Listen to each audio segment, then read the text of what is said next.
بسم الله توكلنا على الله. بسم الله الرحمن الرحيم. السلام عليكم ورحمة الله وبركاته. ازيكم يا رجاله؟ طلاب حبايبي طلاب ثالثه ثانوي، اهلا وسهلا بيكم مع اول حصه واول محاضره في محاضرات المراجعه النهائيه. بدأنا ان شاء الله في المراجعه النهائيه مع الجبر والوحده الاولى في الجبر. وزي ما قلت لكم قبل كده في تفاصيل المراجعه، ان المراجعه دي او الحصه دي هتنزل مفتوحه على اليوتيوب علشان كل الناس تشوف النظام اللي احنا هنعمله في المراجعه، عشان لو النظام ده مناسب معاك ما فيش مشكله كمل معانا في الاشتراك. لو النظام ده مش مناسب معاك ممكن تشوف حد تاني افضل واحسن، عشان ده مصلحتك وده مستقبلك. طيب احنا هنبدا نراجع ازاي يا استاذ احمد؟ زي ما انا قلت لكم طبعا في المراجعه او في تفاصيل المراجعه احنا هنمسك وحده وحده، هنحاول ان شاء الله نعدي عليها شرحا وتفصيلا، ناخد كل جزئيه كده نتكلم فيها، نشوف القوانين دي جت منين، افكرك بالقوانين. وزي ما قلنا قبل كده هقول لك حاجتين اتنين مهمين جدا النهارده. اولا يا صديقي، المهم ليك في المراجعه هو الحل الكتير، فانت لازم تحل كتير، سيبك انت من الكلام ده. تاني حاجه وده الاهم، ان الماده دي مش ماده مشاهده، هي ماده ورقه وقلم. عارف يعني ايه ورقه وقلم؟ يعني لازم حضرتك يبقى معاك ورقه وقلم وانت قاعد بتتفرج على الحصه. ما ينفعش خالص يبقى انت بتقوم بدور المشاهد، وخصوصا في المراجعه. لا، ما انت شفت الحاجات دي قبل كده، الافكار دي عدت عليك قبل كده، فلازم ولا بد تحل معايا.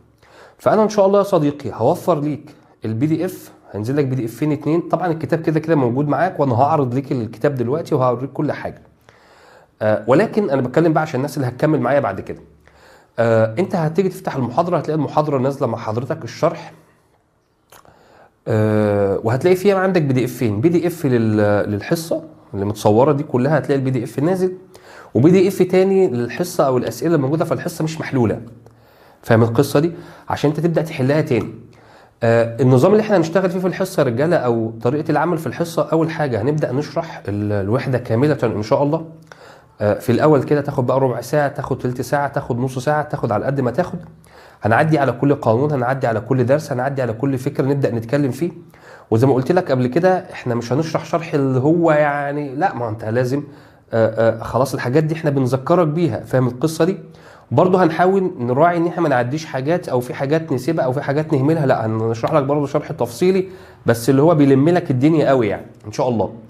بعد كده هنبدا ندخل على جزء الحل. في حاجه خلينا متفقين عليها يا رجاله، الاسئله اللي انا هحلها هنا في الحصه خلاف الاسئله بتاعه الواجب، ممكن تبقى اسئله مشابهه ليها.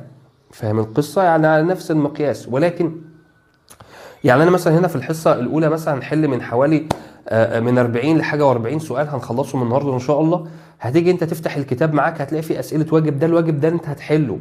فهمت القصه؟ بعد ما تحله انا هنزل لك حل الواجب تاني انا اللي بحله. فانت دلوقتي هتبقى انت استفدت الاسئله اللي احنا حليناها في الحصه والافكار اللي احنا حليناها في الحصه مع اسئله الواجب. واسئله الواجب انا اللي بحلها كلها يا صديقي، وهتنزل لك على المنصه.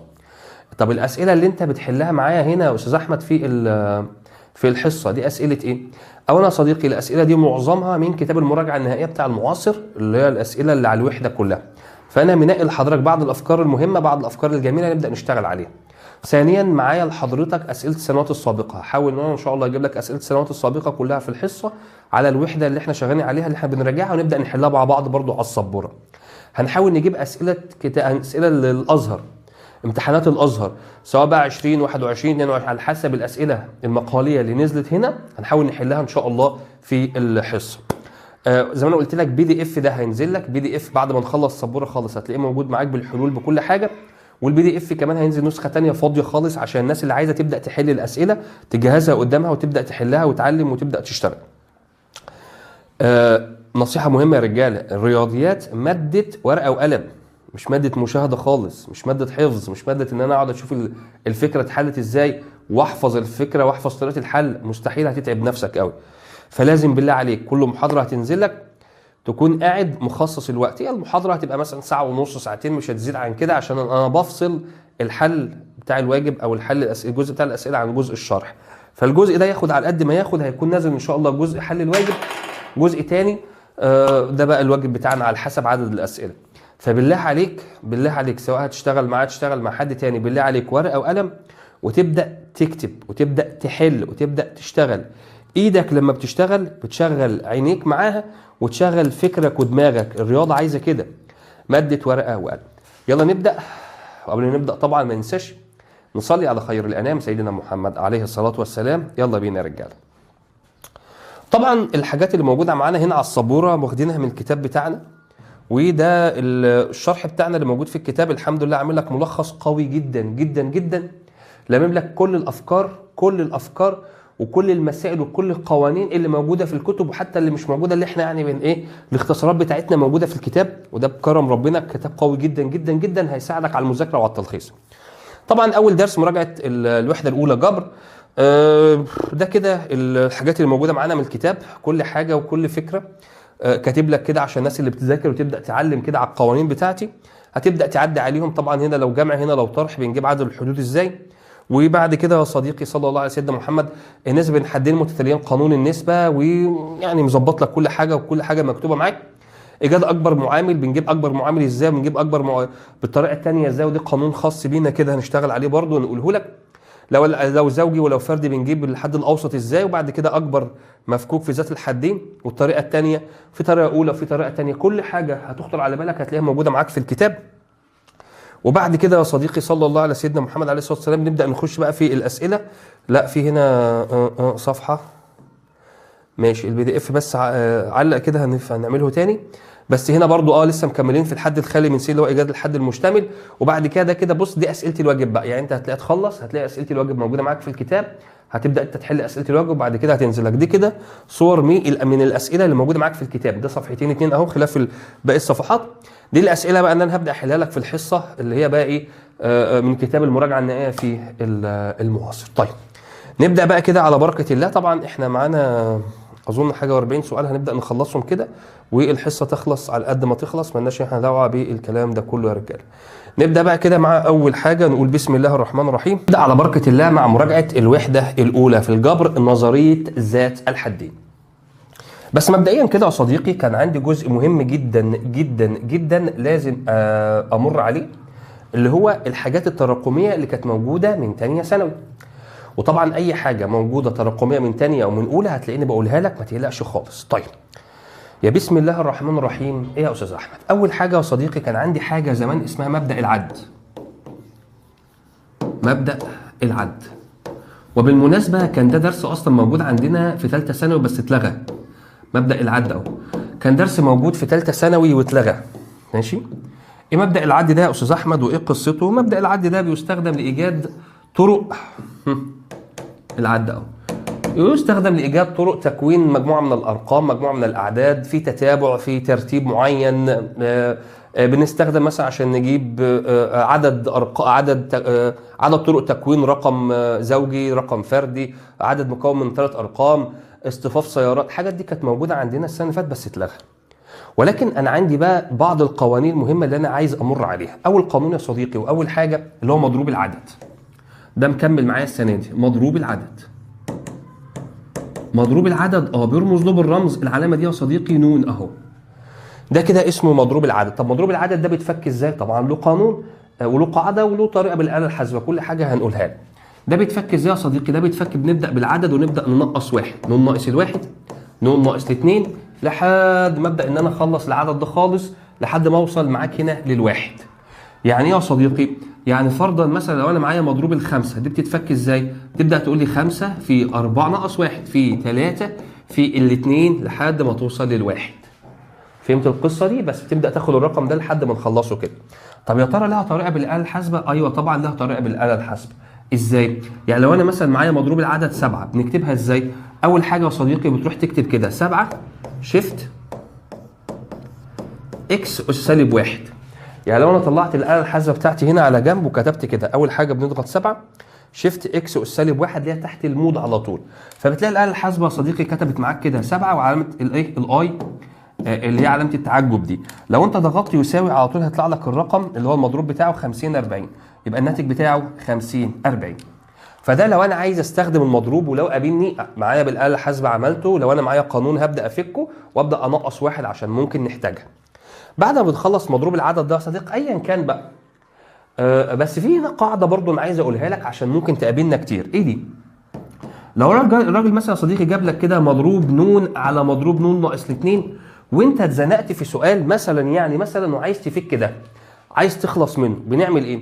القاعده اللي احنا كنا بنعتمد عليها زمان ان انا بوصل الكبير للصغير. ايه؟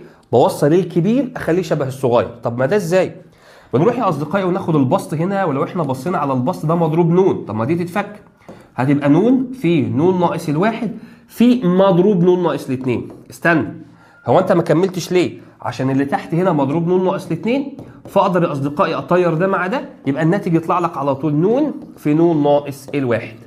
ده لو انا حبيت ان انا افك حاجه زي دي، لو قابلتني مثلا في سؤال او اجبرت عليها ولا حاجه. تمام ماشي. بعد كده يا صديقي كان عندي حاجه اسمها التباديل والتوافيق. اهو كان عندي حاجه اسمها التباديل وكان عندي حاجه اسمها التوافيق. التعريفات بالنسبه لي مش مهمه خالص، ولكن اكتر حاجه انا هشتغل عليها في الترم ده او في الجبر في الوحده دي هي التوافيق.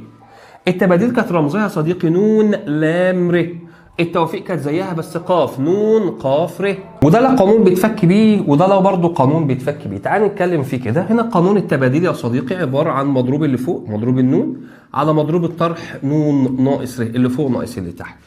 طب ما ده زيه برضه، اشمعنى يعني هيبقى برضه مضروب اللي فوق مضروب نون على مضروب الطرح نون ناقص ر؟ قال لك ما هو اصبحوا شكل بعض. قال لك لا بقى، هنا بنضرب في مضروب اللي تحت مضروب ر. فحتى كنا زمان ممكن نربط دول ببعضهم، اللي هو ايه؟ بنروح نقول هو مضروب نون على مضروب نون ناقص ر، مش اللي هو نون لام ر، فده عباره عن نون لام ر على مضروب ر بس.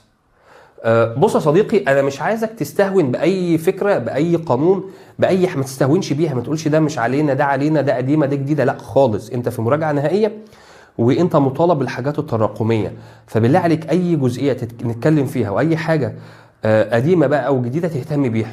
انت ما عادش قدامك غير شهر او خلاص ونخلص يعني، فبالله عليك نهتم بكل كلمه. طيب هذا التباديل يا باشا. طب التباديل بنعملها على الاله الحاسبه؟ طبعا. يعني مثلا لو انا معايا 7 لام 3 بنكتبها ازاي؟ بنروح نكتب 7 وبعد كده نقول له شيفت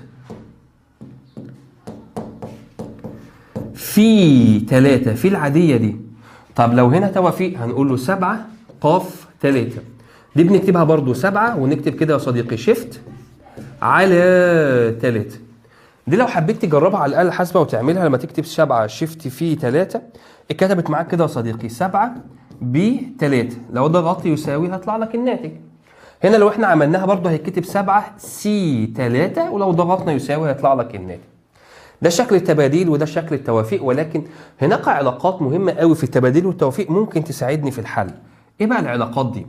الراجل مثلا يا صديقي يجي يقول لك صلى الله على سيدنا محمد عليه الصلاه والسلام نون قاف سين، ركز في اللي هيحصل قوي، لو بتساوي نون قاف صاد، ودي بتيجي معايا كتير جدا في المسائل. نون قاف سين بتساوي نون قاف صاد، لو هما الاثنين بتساوي بعض استفيد ايه؟ استفيد حاجتين اتنين. اول حاجه يا صديقي ممكن ان السين هتساوي الصاد، ممكن يساوي بعض، او ايه؟ او على طول بيقول لك مجموعهم س زائد الصاد يديك اللي فوق اللي هو نون، خلي بالك من دي. فلو انت عندك توفيقتين اتنين بتساوي بعض، يبقى يا اما هما الاثنين بتساوي بعض يا مجموعهم يدينا اللي فوق، ودي مهمه قوي. طب ده كلام جميل. في عندي حاجه ثانيه في التوافيق، قال لك ايه هي يا استاذ احمد؟ قال لك نون قاف ر بتساوي نون قاف نون ناقص ر، ودي مهمه وجات لي قبل كده في 21 اظن او 22، اللي هو ايه؟ اللي هو مثلا يا صديقي لو انا معايا 50 قاف 30 ممكن ما الاقيهاش في الاختيارات، ممكن ما الاقيهاش في الاختيارات والاقي اختها دي هتيجي منين يعني؟ قال لك اطرح دول من بعض هتطلع لك 50 قاف 20، ودي مهمه قوي خلي بالك منها. فنون قاف ر هي بالظبط نون قاف نون ناقص الر، دي مهمه قوي. كان في عندي قانون قبل كده، قانون النسبه بين توافيقتين اتنين جايين ورا بعض، ولكن لو جالك مثلا يا صديقي سؤال عامل لك كده 5 قاف 3 على 5 قاف 2 مثلا، مش هروح بقى اقول له ايه اللي فوق ناقص الكبير على الكبير وناقص 1 والقصه دي، لا لا لا لا خالص. ولكن ما انا افك ده بايدي وافك ده بايدي واشوف الناتج يطلع كام. انا مش عايز ان انا اقعد ازود عليك حاجات وقوانين يعني لها مخرج، لها آلة حاسبه، لها حل، فاهم القصه؟ عشان الدنيا ما تبقاش صعبه عليك. ده كده يا صديقي بعض القوانين وبعض الحاجات اللي احنا كنا مثلا ممكن نحتاجها من التباديل ومن التوافيق. ماشي، يا ترى بقى يا استاذ احمد هو هيجي يسالني في حاجه تعريف توافيق او حاجه تعريف تباديل وترتيب ومش ترتيب وتكرار والكلام ده؟ لا خالص، ده جزء كان موجود واتلغى، مفيش عندك انت الكلام ده. ولكن انا عندي ممكن ان انا استخدم قوانين التوافيق او حاجه. طيب يجي الراجل بعد كده يقول لك بقى تعالى يا محترم، بسم الله الرحمن الرحيم، احنا عندنا الصفحه الاولى ماشي، تعالى بقى يا محترم احنا عايزين نرتب، هرتب لك انا الكلام ده وبعد كده يعني هات لي ده كده وانزل خلي دول في الاول، ها يلا يا حبيبي يلا يا حبيبي يلا يا قلبي، بس خلاص خلي هنا كده عشان يبقى الترتيب ماشي ايه ورا بعضه. طيب احنا خلصنا ده كده ماشي عشان البي دي اف يجي لك مظبوط. نخش بقى على ذات الحدين. هو يعني ايه اصلا ذات حدين يا استاذ احمد او مفكوك ذات الحدين؟ الطرف الايسر من مفكوك ذات الحدين مرتب حسب قوى س التنازليه والتصاعديه. يبقى انت عندك تصاعدي او تنازلي او تصاعدي او تصاعدي او تنازلي وهو هيقول لك الكلام. يكون المفكوك حسب قوة س إذا كانت أس الرمز س في الحد الأول أكبر من الأس الثاني، أس س داخل القوس تنازلي، والعكس إذا كان أس س تصاعدي. والحوار ده طبعا أنتوا مش عارفين إن أنا أو أنتوا عارفين إن أنا مش جاي أقرأ لك بس النهاردة، لا إحنا هنشرح بقى. فنيجي ندخل بقى بعد كده يا صديقي على بداية الشرح معانا، والراجل يجي يقول لك أنت عندك حاجة اسمها مفكوك ذات الحدين. ليه يا استاذ احمد سموه ذات حدين؟ ده مهم قوي. ذات الحدين ده يا صديقي عباره عن قوس كده عليه اس صحيح موجب، اس صحيح موجب، ما عنديش كسر ما عنديش سالب. يجي يقول لك مثلا س زائد الالف الكل اس ن، في مشكله؟ لا ما فيش اي مشاكل. فانا هنا عندي شويه حاجات مهمه قوي.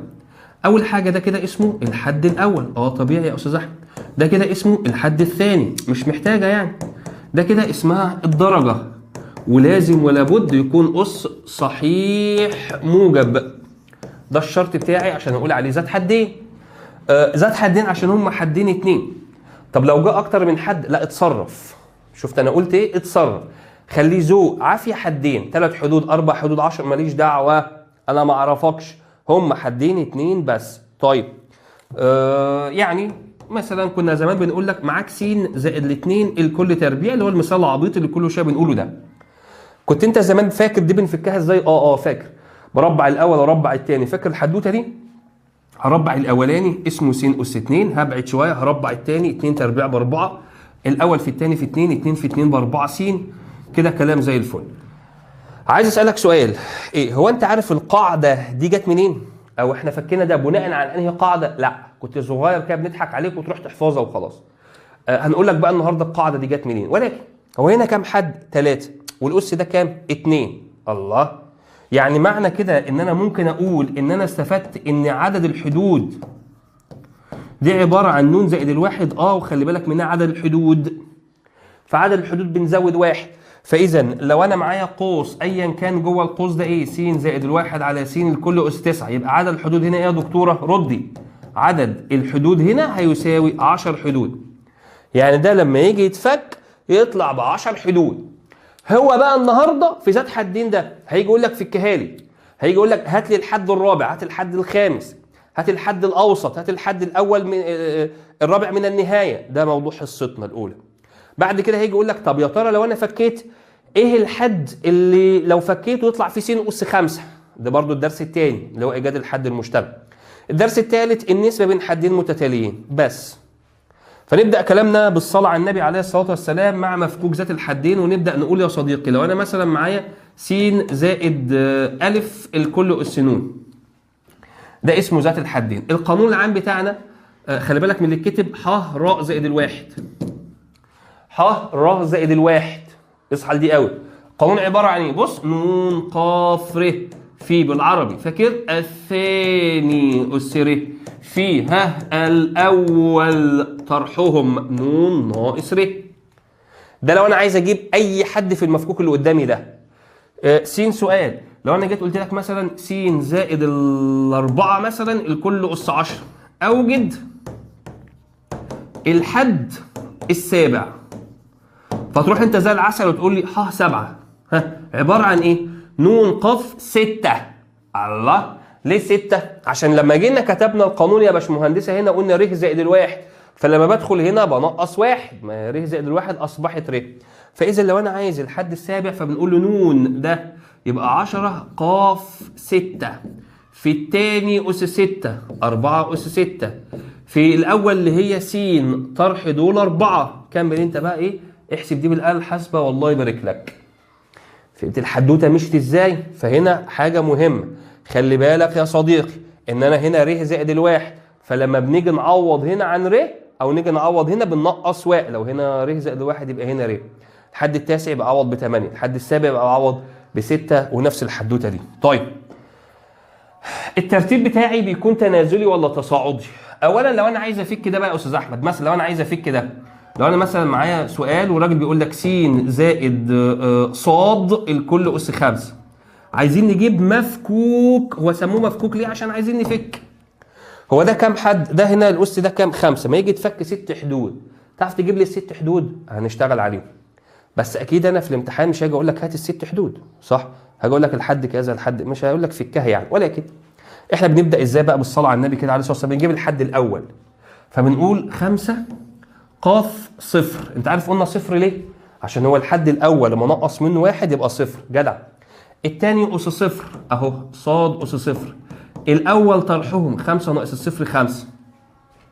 فلما تيجي تحسب دول اصلا بالاله الحاسبه هيطلع لك 1. فعلى طول يا صديقي لما تيجي تجيب الحد الاول يبقى س اس 5.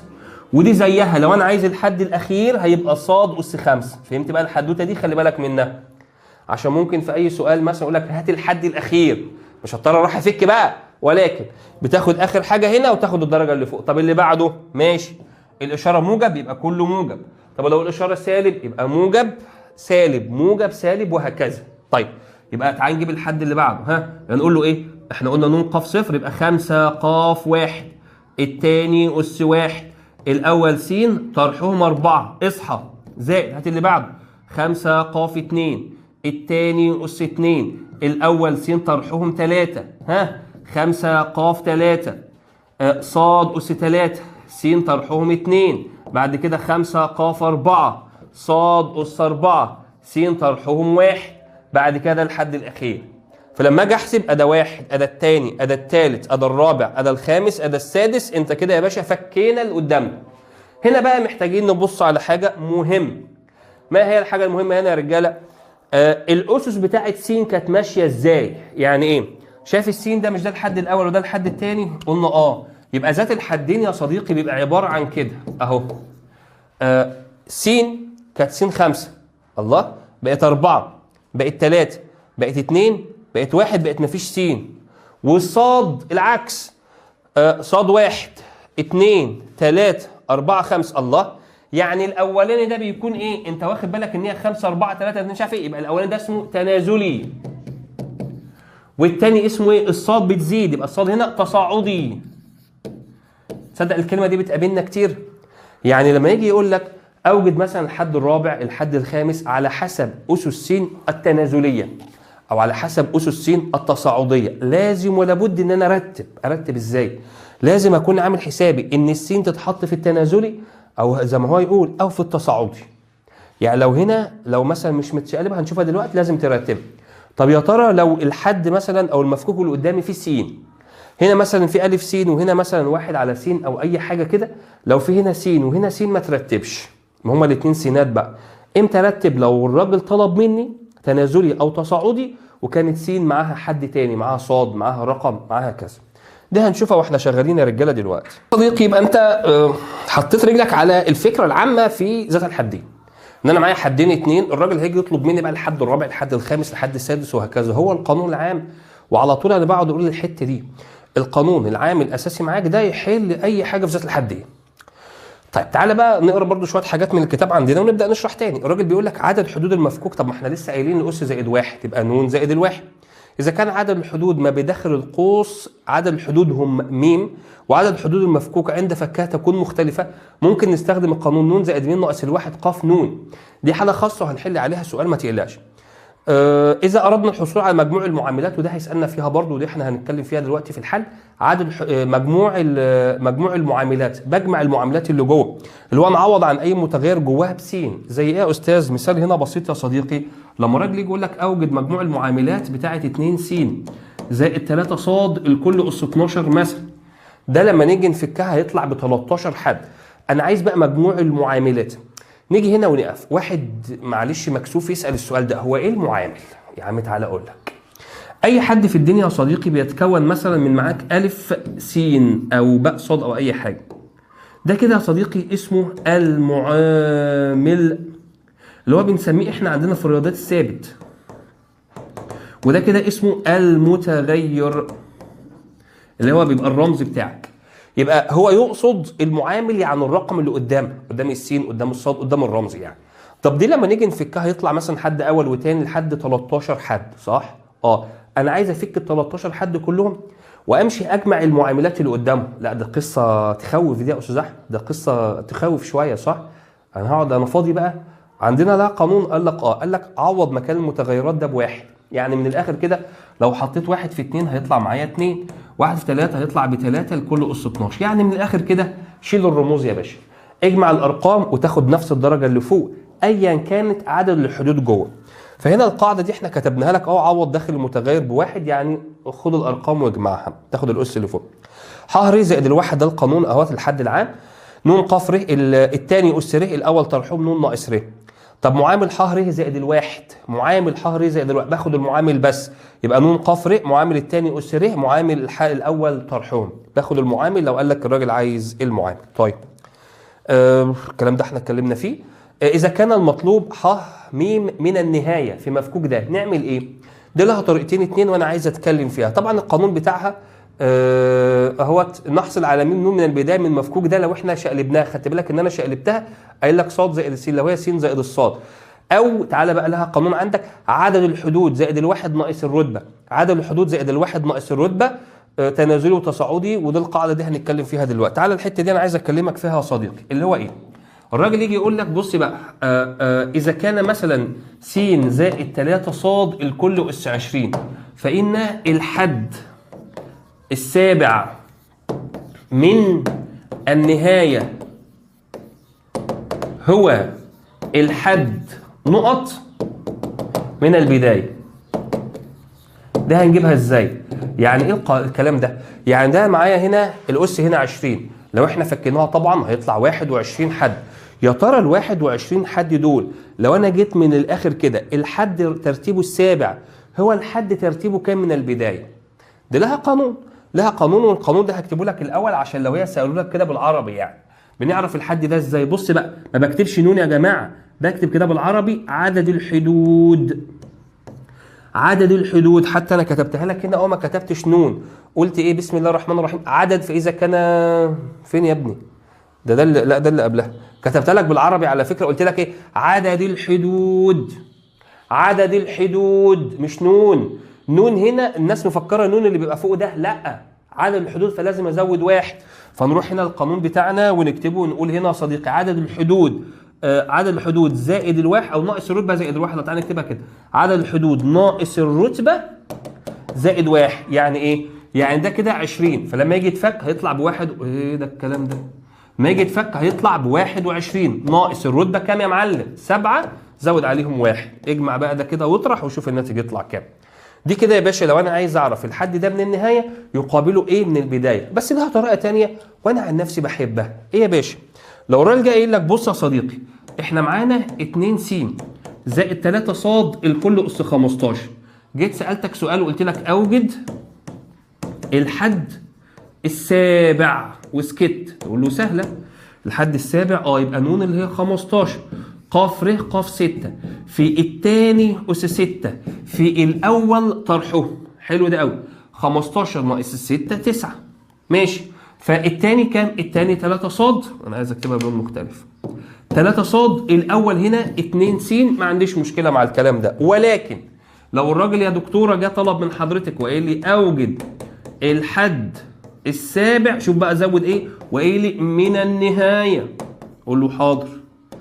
مش هروح انا بقى اروح ورا الحته اللي هي بتاعت القانون ده، لا يا عم، هعمل حاجه تانية اسهل عليها بكتير. هعمل ايه؟ هبدل المتغيرات دي. يعني ايه؟ كل واحده باشارتها، يعني لو دي سالب تاخد سالب، دي موجب تاخد موجب. ال3 ص اهو وال2 س اهي، الكل اس 15. فهمت حاجه؟ يبقى انا بدلت دول بس خلاص. وخلي بالك من حاجه، الناقص دي بتاع 3 ص، فلو هنا ناقص فلما تيجي تبدلها هتبقى سالب 3 ص، تتحط هنا السالب ودي الموجب، كل واحده اشارتها قدامها. فلما نيجي نكتب بقى القانون هيبقى برضو 15 ق 6 في التاني أس 6 في الأول طرحهم 9. التاني هنا إيه بقى؟ التاني 2 س. الأول لا إحنا بادئين من ورا، أنا آسف. بدلنا خلاص إحنا بدلنا المتغيرات خلاص يا باشا. يبقى هنا إيه؟ التاني أس التاني اللي هو إيه هنا؟ 2 س.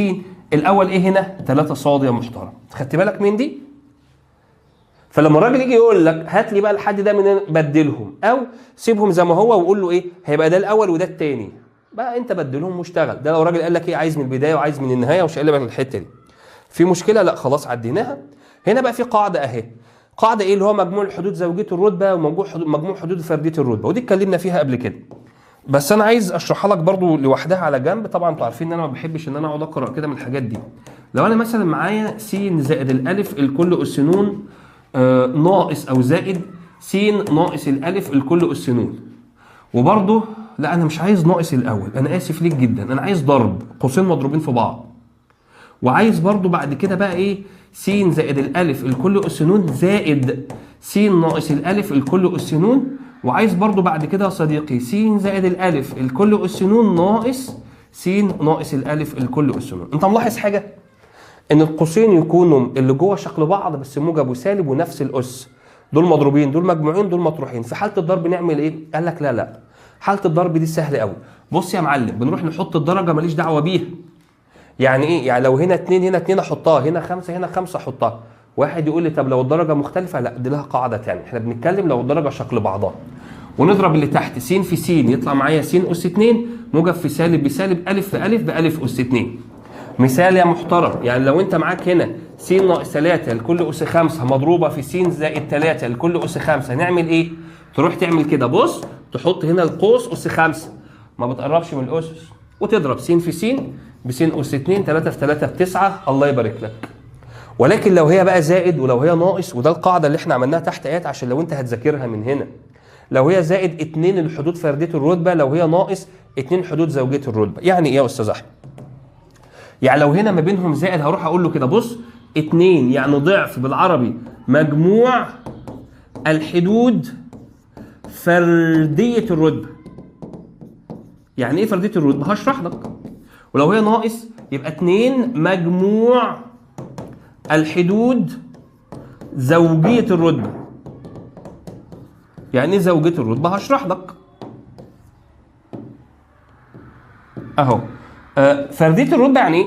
يعني تروح تقول له 2 اجمع الحد الاول زائد الحد الثالث زائد الحد الخامس زائد لحد ما تخلص عدد الحدود. يعني ايه عدد الحدود؟ مثلا لو هنا 6 وهنا 6 فبيطلع 7 حدود، فاخلص مع الحد السابع. انما هنا الحدود زوجيه الرتبه احنا عملناها 2 برضه، يعوذ بالله غيرتها وعملتها 2 اهو. هنا 2 حدود زوجيه الرتبه يبقى 2 الحد الثاني زائد الحد الرابع زائد الحد السادس زائد الحد الثامن لحد ما اخلص الحدود زوجيه الرتبه.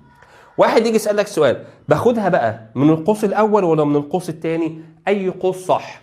من الاخر كده يا باشا، بص اشطب على ده واشتغل على الاولاني على طول. قول له بضرب 2 بره مجموع الحدود زوجيه الرتبه، باخد الحدود الزوجيه واجمعها. يعني هات الحد الثاني، هات الحد الرابع، هات الحد السادس لحد ما تخلص الحدود الزوجيه واجمعها. وخلي بالك من حاجه، ان الاثنين دي ما بتضاعفش عدد الحدود. يعني ايه ما بتضاعفش العدد؟ يعني ايه ما بتضاعفش العدد؟ يعني طلع مثلا 2 الحد الثاني زائد الحد الرابع زائد الحد السادس، دول كام حد؟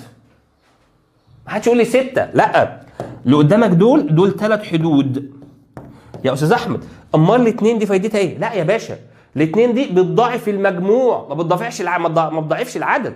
يعني ما حدش يجي يقول لك دول 3 حدود مضروبين في 2 يبقوا 6. ايه الهبل ده؟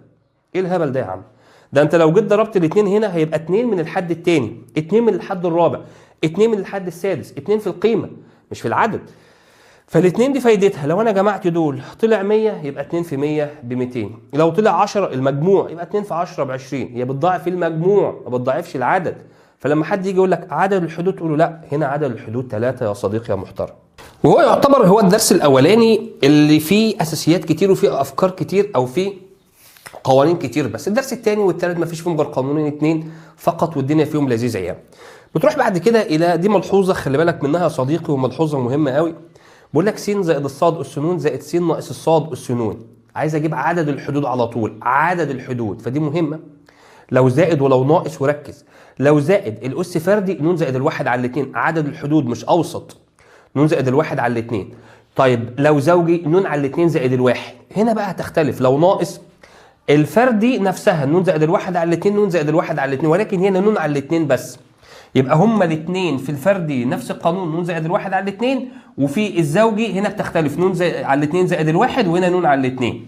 ده لو ناقص، ده لو زائد، دي تخلي بالك منها عشان بيجي يسألك مثلا في عدد الحدود او حاجه، ودي كانت موجود عليها اسئله زمان في المعاصر. ماشي. بعد كده يا محترم بيروح يقول لك هات لي بقى النسب بين حدين متتاليين، وده الدرس الثاني. الدرس الثاني، هات لي النسبه بين حدين متتاليين. ما هما الحدين المتتاليين؟ لازم يجوا ورا بعض. القانون هنا عباره عن ايه؟ القانون اهو، تعال نكتب القانون موجود معاك بس انا ما بحبش اقراه طبعا. القانون عباره عن ح ر زائد الواحد على ح ر بتساوي، بص بقى القانون عباره عن ايه؟ ن ناقص ر زائد الواحد على ر في، بالعربي يا عم احمد، الثاني على الاول. بس خلصنا الكلام. بس شرط مهم قوي ان الكبير يكون فوق، خلي بالك رتبه الاكبر فوق في البسط، عشان ممكن تيجي متشقلبه، فلو جت متشقلبه انت هتشقلب القانون زي ما احنا هنحل دلوقتي. يبقى الكبير فوق والصغير تحت. ن اللي هي الدرجه اللي بتكون هنا ن عاديه جدا، ناقص ر زائد الواحد على ر في الثاني على الاول. طب لو قال لك هات لي المعامل، يبقى خلاص معامل الثاني على معامل الاول. واحد بقى باعت لي يقول لي طب انا عايز اعرف القانون ده جه منين. القانون ده فكناه عادي جدا بالقانون العام بتاعنا اللي هو ن ق، يعني مثلا نيجي نفك كده بسم الله الرحمن الرحيم، هيبقى ن ق، احنا بنقول ايه؟ ن ق ر، الثاني اس ر، الاول طرحهم صح؟ دي ح ر زائد الواحد، فلما اجي اجيب ن ق ر يبقى ن ق ر في الثاني اس ر، الثاني مثلا اللي هو ص اس ر، في الاول اللي هو س طرحهم ن ناقص ر. ركز بقى كده، ما نيجي نجيب هنا هتبقى ن ق، هنا ر ناقص الواحد، جت منين؟ ما احنا بننقص واحد صح؟ في الثاني اللي هو ص اس ر ناقص الواحد، في الاول اللي هي س طرح دول ن ناقص ر زائد الواحد عشان بغير الاشارات. هتضطر بقى حضرتك تروح تفك كده وتفك كده وتحاول تفكها بالتوافيق، مضروب اللي فوق على مضروب اللي تحت في مضروب الطرح، مضروب اللي فوق على مضروب اللي تحت في مضروب الطرح، وتحاول توصل اللي فوق الكبير زي الصغير وتختصر. هنا هتلاقي راء، لما اجي اطرح ده ناقص ده هتديك صاد فوق صح؟ ما ر ناقص الواحد هتبقى الصاد فوق اللي هو الثاني ده، لما اجي اطرحه هتطلع لك -1 فهتنزل تحت. فقدرنا نوصل للقانون ده يا صديقي. فاذا القانون ده هو مستنتج من هنا على طول، بس شرط مهم جدا يكونوا حدين متتاليين والكبير فوق، الكبير يكون فوق بس يا باشا. درس بسيط قوي، درس ما فيش فيه مشكله. بعد كده بيجي يسالك بقى اكبر معامل في ذات الحدين، لايجاد اكبر معامل او اكبر حد لها قانون بناخد برضه. بس استنى، هو انا هدي لك حاجه بسيطه بس عشان تفهم القانون جه منين. انا معايا الحدود بتاعتي مثلا ح ر وح ر زائد الواحد، وبعد كده ح ر زائد الاثنين، وهكذا يعني. فاحنا بنفرض ان هو ده الحد الاكبر، احنا بنفرض من عندنا. طب واحد يقول لك اشمعنى ده؟ طب ما ممكن يكون ده الاكبر، ده ممكن يكون الاكبر، ده فرض احنا فرضينه. فهمت القصه؟ احنا فرضنا ده الاكبر ليه؟ عشان نقدر نطبق القانون يبقى قانون حلو وانت عارفه. طب واحد يقول لك طب ما ده الكبير، عادي جدا هتبقى نفس القانون، بس بدل ما نقول ر هنقول له ر ناقص الواحد او ر زائد الواحد، فالدنيا هتعك منك. ولكن احنا بنقول لايجاد اكبر معامل او اكبر حد في طريقتين، الطريقه الاولى وفي طريقه ثانيه. بنجيب على ح ر زائد الواحد على ح ر، نفس القانون اللي احنا لسه واخدينه، ن ناقص ر زائد الواحد على ر في المعامل الثاني على معامل الاول. لو قال لك اكبر معامل، بس هنا حطينا مقياس. في حاجه انا نسيت اقولها هنا مع اني كاتبينها اهوت يا صديقي، بسم الله الرحمن الرحيم. خلي بالك ان ر هنا بناخد ر الاصغر. واحد يقول لي ليه خدنا الاصغر ما خدناش ر؟ يا حبيبي ما احنا ما فكينا ده وجدنا ان ر هي اللي تحت، فعلى طول بنقول له ايه؟ ن ناقص الصغير زائد الواحد على الصغير. انت واخد بالك وملاحظ ان دي ر ودي ر، يبقى ن ناقص الصغير زائد الواحد على الصغير. اكتبها بالعربي، ن ناقص الصغير زائد الواحد على الصغير. فهو نفس القانون، بس بنروح نحط المعامل الثاني على معامل الاول. لو احنا حطيناهم على بعض بيكون اكبر من او تساوي الواحد، ولما نعمل طرفين في وسطين يبقى هنا اصغر وممكن نقلبها هنا اكبر عادي جدا. الطريقه الثانيه نحصل على رتبه العدد الذي له اكبر معامل مين في المفكوك ده، نحصل عليها من العلاقه دي، ن زائد الواحد في مقياس ب على واحد، ب على الف، واحد زائد ب على الف، ن زائد الواحد مقياس ب. انا القانون ده كان موجود بس واكبر منكم شويه، كاتبه لك كده، بس انا يعني ايه مش عايز ان احنا نبص عليه عشان ملوش لازمه. مع ان في ناس ممكن تاخد ب على الف ونون زائد على طول بيسهل عليك الدنيا، ماشي، بس انا شايف ان ده افضل يعني. طب استنى، احنا هنا في حاجه. احنا هنا ده المفروض نقول له ايه؟ اكبر معامل او اكبر حد لازم نقول له اكبر من او بتساوي الواحد. يبقى بناخد نفس القانون ده، ن ناقص ر زائد الواحد على ر في معامله تاني معامل اكبر من او بتساوي الواحد اللي احنا قلناها اهو. يعني بتاخد القانون ده اكبر من او بتساوي الواحد، نفس القانون بالظبط اللي هو النسبه بين حدين متتاليين، بس بقول له اكبر من او بتساوي الواحد. وده هنشوفه احنا بنحل دلوقتي يا رجاله، ما نشوف، ما تخافش. في مفكوك 1 زائد س اس ن، الحد الاوسط بقى.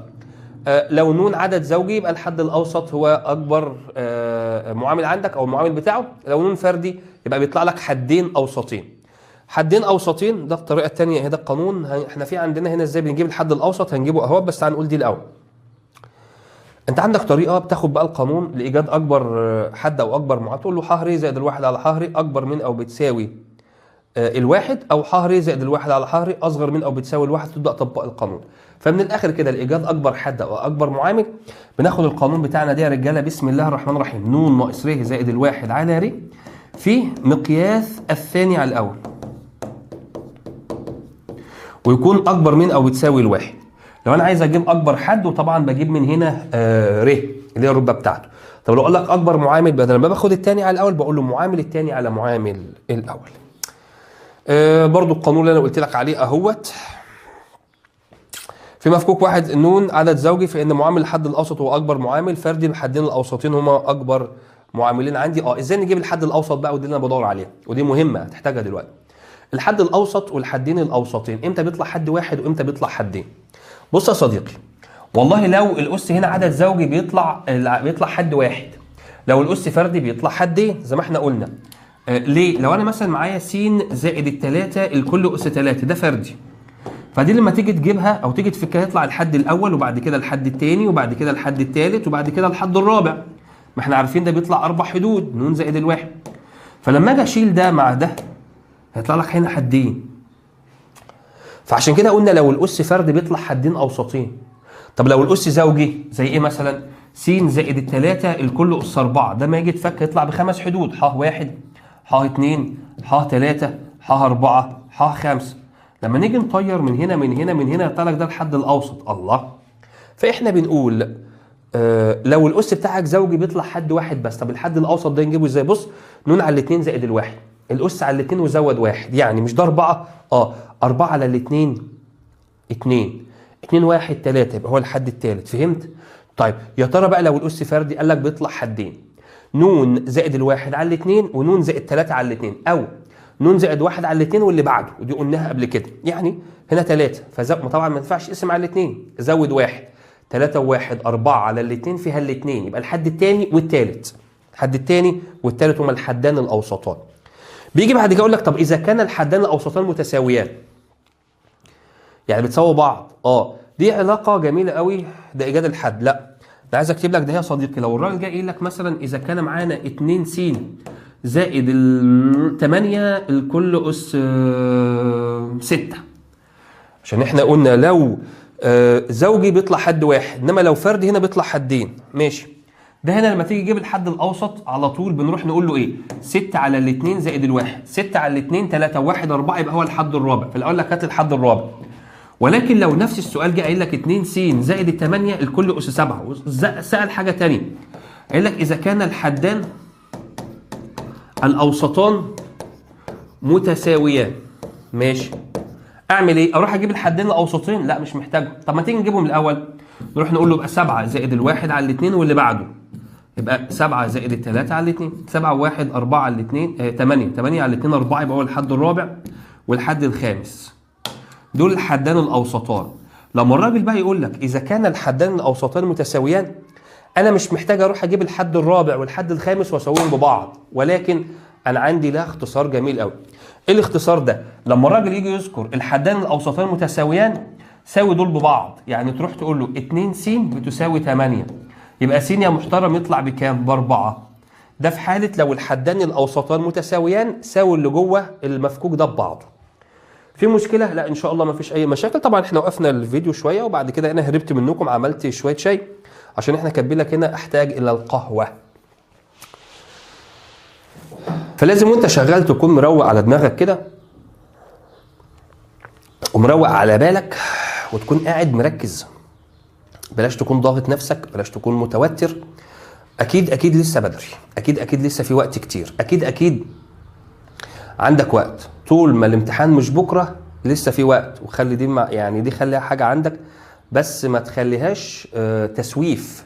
يعني انا لسه بدري بقى يا عم، اركن قبل الامتحان ب 10 ايام بقى في اجازه العيد، ده خلص الكيمياء الاول، ده خلص الفيزياء الاول. لا، كل ماده تاخد وقتها وكل ماده تاخد حقها. وعود نفسك لما تكون هذاكر، هنلعب، اتقن الحاجه اللي هتعملها. لو هتلعب العب باتقان، عشان لما الوقت اللعب يخلص يبقى انت بص، فرغت طاقتك كلها وجاي من الكوره مثلا او من اللعب ده جاي شبعان خلاص بقى، مش هفكر فيها تاني.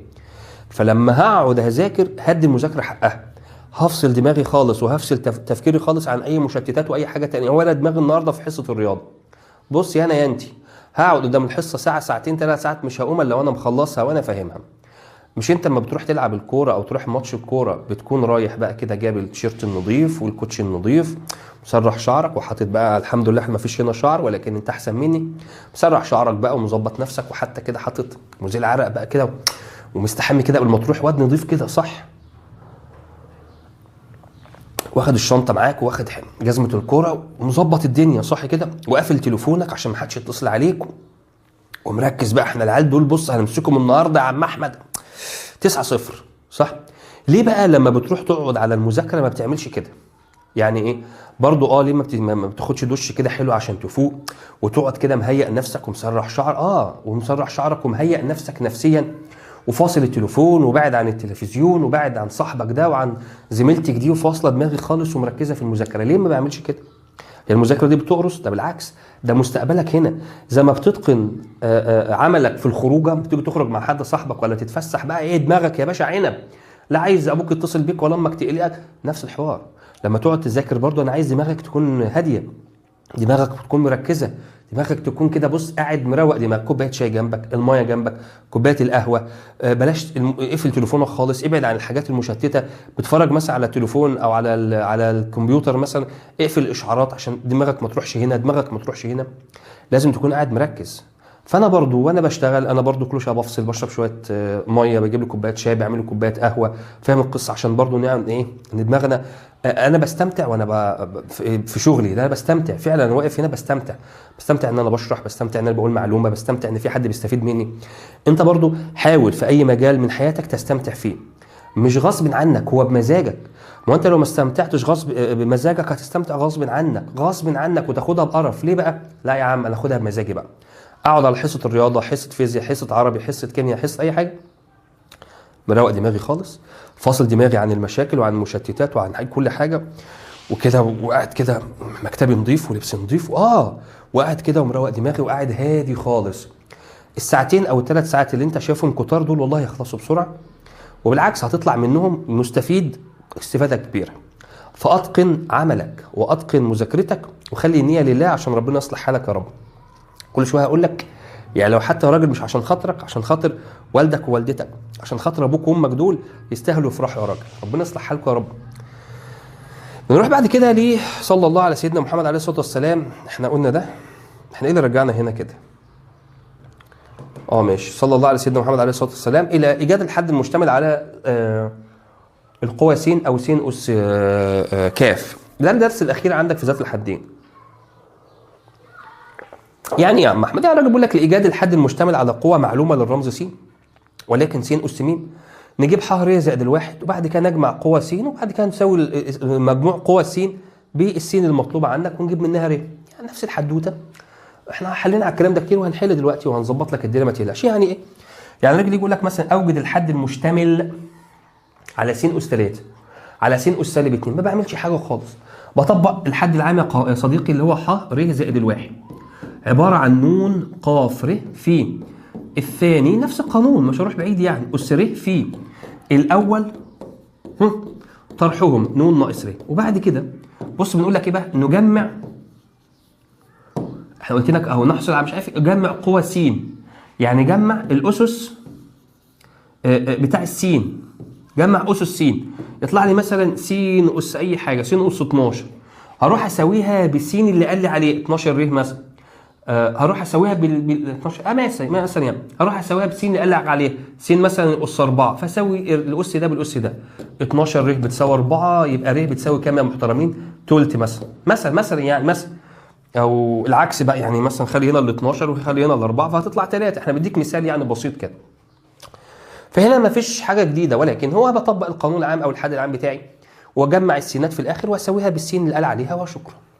اه والله العظيم. الحد الخالي من س هو الحد اللي فيه س اس صفر، وممكن نقول الحد الخالي من س او الحد المطلق. عايز اكتب لك دي، الحد الخالي من س هو نفسه الحد المطلق. ر لا تنتمي لصاد المجابه، هذا يعني عدم وجود حد مشتمل. يعني ممكن يجي لك مثلا في الازهر اثبت انه لا يوجد حد، او اثبت انه لا المقدار ده لا يحتوي على س اس 5. فانا لما اجي اطلع ر اسويهم ببعض بقى واجي اطلع قيمه الر الاقيها ر طلعت بنص بتلت بسبع بسالب 8، اقول له لا دي مش موجوده، ر لازم تبقى رقم صحيح موجب. لو طلعت خلاف كده طلع رقم سالب او كسر، اقول له لا الحد ده مش موجود. في مفكوك ده الحد المشتمل على س اس ك هو ح ر ناقص الواحد، حيث ر الف ن ناقص ك على الف ناقص الب، ودي في قانون بعض الناس بتحبه وتشتغل عليه. الف ن ناقص الكاف، الف اللي هو الاس ده في ن ناقص الكاف اللي انا عايزها على الف ناقص الب، وده اختصار. انا بحاول اجمع لك القوانين الموجوده كلها في جميع المصادر اللي بره واحطها لك. انت وانت بتذاكر بقى تمشي على قانون وتعلم عليه وتشوف القانون ده تعرف تشتغل عليه ولا لا، تعرف تطبق عليه في مثال ولا لا. ده المثال ده بيقول لك لام س زائد م ص زائد ك ع. لو انا عندي 3 حدود الكل اس ن، وقال لك اوجد ايه؟ معامل س اس ا، ص اس ب، ع اس ج. نعمل ايه؟ حيث ا وب وج لو انا جيت جمعتهم يدينا النون اللي فوق، ده شرط. لو انا جيت جمعت الثلاث اسس دول يديك نون اللي فوق. شوف هتبقى ا اس ل م اس ك م اس ن ك اس ج. تاني كده لام اس ا، لام اللي هو ده الاس ا، ميم اللي هي الرقم اللي هنا ده كده اس ن، كاف اس ج. كاف بتاخد الجيم اللي هنا ده كده اللي هو دول اللي انت شايف، لام تاخد عليها الف، ميم اس ب، لا دي ب يا جماعه، ب. يبقى لام اس الف، ميم اس ب، عين اس ج في مضروب السين على مضروب الف في مضروب ب في مضروب ج. دي لو لها سؤال خاص وهنحل عليه اصلا دلوقتي، دي لها سؤال خاص كده، واظن كان جت في الاسترشادي هنحله لك برده ما تقلقش. واحد يقول لك هو القانون ده جه منين؟ القانون ده او بعض القوانين دي بتبقى مش عندك في المنهج، انت ملزم فقط بالمنهج اللي عندك. واحد يقول لي طب هو انا ممكن استخدمها؟ احنا بنستخدمها لتبسيط المسائل. يعني ايه؟ يعني انا عشان اقدر اجيب مثلا المعامل الحد ده اهو، لازم هروح اضرب دول في بعض او اعملهم قوسين وحد تاني، واعمله بقى الحد الاول والحد التاني ونقف ر، واقعد امشي شويه حاجات كده، خطوات كتيره. على فكره في سؤال عليها هنبقى نحله بعد كده اظن. هنمشي خطوات كتيره وهوصل لناتج في الاخر صح، ده بمنهجك، ولكن ده قانون اكبر منك شويه. انا بحاول ان انا احط لك في الكتاب عندي اي حاجه ممكن تخطر على بالك. عرفت تستخدمه ماشي، ما عرفتش خلاص يبقى انا كتبته لك. بس شرط ان انا اعرفه؟ لا طبعا. اظن بقى كده نقدر نقول ان توته خلصت الحدوته. فعلا كده الحدوته خلصت.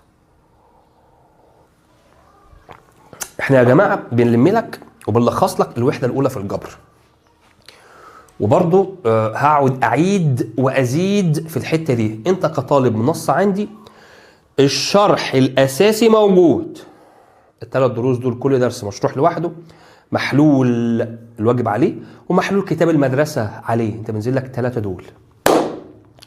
عايز الشرح الاساسي ارجع للشرح الاساسي. انا هنا بلخص لك الوحده كامله، بعد على القوانين، بعد على الافكار، بنشط لك دماغك. واهم حاجه عندك في المراجعه هو الحل الكتير يا جدعان، الحل الكتير. فحاول ما تضيعش وقتك في الشرح الاساسي، او ان انا عايز حصه الشرح 7 ساعات و8 ساعات. لا، ده انت عايز حصه حل 7-8 ساعات. الحل احسن من الشرح في الفتره اللي احنا فيها دي. فده النظام اللي احنا هنمشي عليه. هنمسك الوحده نحاول نلخصها، نحاول نعدي على قوانينها، هعمل لك ملخص لذيذ، وبعد كده اقول لك بقى تعالى نبدا نحل. ده يا جماعه النظام بتاعنا، لسه ما خلصناش طبعا. عشان الناس اللي حابه تشترك معانا، هو النظام احنا هنمشي على كده في كل الفروع ان شاء الله. طبعا احنا بدانا بالجبر عشان دول 3 دروس سهلين بساط كده، ما خدش مننا وقت. بعد كده مثلا لما تخش على الهندسه الفراغيه، انت عندك 4 دروس ده وقتهم كبير. عندك الاستاتيكا الوحده الاولى عزوم، فالدنيا هتبقى اكبر من كده بكتير. طبعا احنا لسه ما خلصناش، بس هو ده النظام عشان الناس اللي حابه تشترك معانا، عشان ما حدش يقول لا انا اشتركت ما فيش الكلام ده، مش هينفع ان احنا نغير حاجه تاني او هتشتت نفسك. فحاول ان حضرتك قبل ما تشترك مع اي مدرس، سواء انت كنت بتشوف شرحه او ما بتشوفش شرحه، او سمعت ان حد في فيزياء في كيمياء في عربي في رياضه ده المدرس ده كويس، المدرس ده بيقولوا عليه كويس قوي ما فيش مشكله، حاول حضرتك تشوف حصه مراجعه هي ماشيه ازاي، عشان ما تتزنقش ان انا رحت مثلا دفعت مبلغ وعايز اكمل معاه غصب عني عشان المبلغ ده وانا شتت نفسي. لا، خد القرار، انت لسه بدري، هتكمل هنا ولا مش هتكمل. انا كده عرضت قدام حضرتك جزء المراجعه، تعال اعرض بقى قدام حضرتك جزء الحل. طبعا ده الواجب بتاعنا، مش الصفحتين دول بس انا جايب لك من الكتاب عندي يعني. دول هتفتح الكتاب عندك هتلاقي مثلا على حسب بقى موجود عندك عدد اسئله، العدد الاسئله ده هتبقى واجب الرجاله، انا مش هحلها في الحصه، ولكن انا هحل اسئله مختلفه عشان معاك كم كبير، فاهم القصه دي؟ فانت الواجب ده الواجب هنحله، وبعد كده هتلاقي بعد كده طبعا الحصه مثلا هتنزل لك يوم الاربعاء مثلا على حسب ما الجدول هينزل لكم ان شاء الله طلاب اليوتيوب طلاب المنصه. الحصه هتنزل لك يوم الاربعاء، والحصه اللي بعدها هتبقى الحد والاربعاء. فانت معاك مثلا الاربعاء، يبقى معاك الاربعاء والخميس والجمعه مثلا يعني والسبت، معاك 4 ايام. فالحصه والواجب بتاعك حاول ان انت تخلص حصتك النهارده، تحل الاسئله الموجوده في الحصه. الواجب بتاعك قسمه على عدد الايام او على حسب جدولك انت، ويا ريت تقسمه على عدد ايام، يعني مثلا النهارده ناخد 20 سؤال، بكره 20 سؤال، بعده على حسب الواجب يعني. ما تخليش الواجب كله في يوم واحد عشان الدنيا ما تضغطش عندك. الواجب بتاعنا يا رجاله تقريبا بينزل تاني يوم او ثالث يوم عشان ما تاخرش عليك، بس هو كده كده لازم هينزل قبل الحصه الثانيه، وان شاء الله هينزل تاني يوم على طول بامر الله. نحاول نظبط جدولنا، والواجب انا اللي بحله. الواجب انت هتصححه ازاي؟ طبعا الواجب احنا هنحطه لك في شكل امتحان على المنصه، تسليم، تخش تسلم الواجب بتاعك كده على الامتحان. وطبعا في مساعدين او في ناس من الدعم العلمي بعد كده هيتصلوا بولي امرك او هيتصلوا بيك، شوف سلمت الواجب ولا ما سلمتش بيك، ده من اول مراجعه دي ان شاء الله هتلاقي ايه المتابعه دي عليك على طول. صلى الله على سيدنا محمد عليه الصلاه والسلام. هنحاول نحط تسليم الواجب ده بنسبه، يعني نسبه 60% او 70%، ما عدتهاش الحصه حل الواجب مش هتتفتح لك. بعد ما انا مخلص او بعد ما تسلم الواجب بتاعك، طبعا كله اختياري، انت حليته مثلا في الكتاب علمت الف وب وج، تخش تعلم الف وب وج، مش هياخد منك 10 دقائق اصلا. بعد كده هتلاقيني نزلت لك حل الواجب فيديو انا اللي حله على السبوره، وحل الواجب PDF عشان الناس اللي عايزه سؤال معين يعني. وبعد كده هنخش في الحصه اللي بعدها. طبعا ده احنا كده الواجب بتاعنا مش الصفحتين دول انا اديتك بس شكلهم يعني. تعال بقى ندخل نحل بعض الاسئله من كتاب المراجعه النهائيه من المعاصر. انا هجيب لك اسئله من هنا وهبدا احلها لك خلاف اسئله الواجب. سم الله، صلي على رسول الله عليه الصلاه والسلام. نبدا كلامنا بالصلاه على النبي. الاسئله متدرجه معانا يا جماعه، سهله ومتوسطه وصعبه، مش كلها سهله مش كلها صعبه، لازم نمشي واحده واحده. الحد الرابع في مفكوك اللي قدامك حسب اسس سين التنازليه. عم احمد قايل لي تنازلي تصاعدي صح، بس لما يجي سين وسين ما برتبش خلاص بقى، فهو عايز الحد الرابع ماشي. فالحد الرابع هنقول له بقى ايه؟ ح 4 هتبقى ايه؟ نون ق 3، نون اللي هي 4 يبقى 4 ق 3 في الثاني أس 3 1 على س الكل أس 3 في الأول اللي هو س طرح دول 1. احنا كده خلصنا. رحنا حسبنا دي بالآلة الحاسبة طلعت لك 4 في 1 على س 3 في السين. اختصر دول، الناتج هيطلع معاك 4 على س أس 2، والاختيار هنا محترمين د. واحد يقول لي طب ده انا هحسبها ازاي؟ ما انا لسه قايلها لك يا حبيبي 4 ق 3. هتقول له عادي جدا 4 شيفت على 3 الناتج يطلع معانا 4. وده السؤال يا رجاله رقم 1 ماشي. اللي بعده الحد الخامس في مفكوك ده على حسب اسس س التنازليه، بس الحد الخامس منين؟ من النهايه. تقرا سؤالك كويس خلاص يا عم احمد.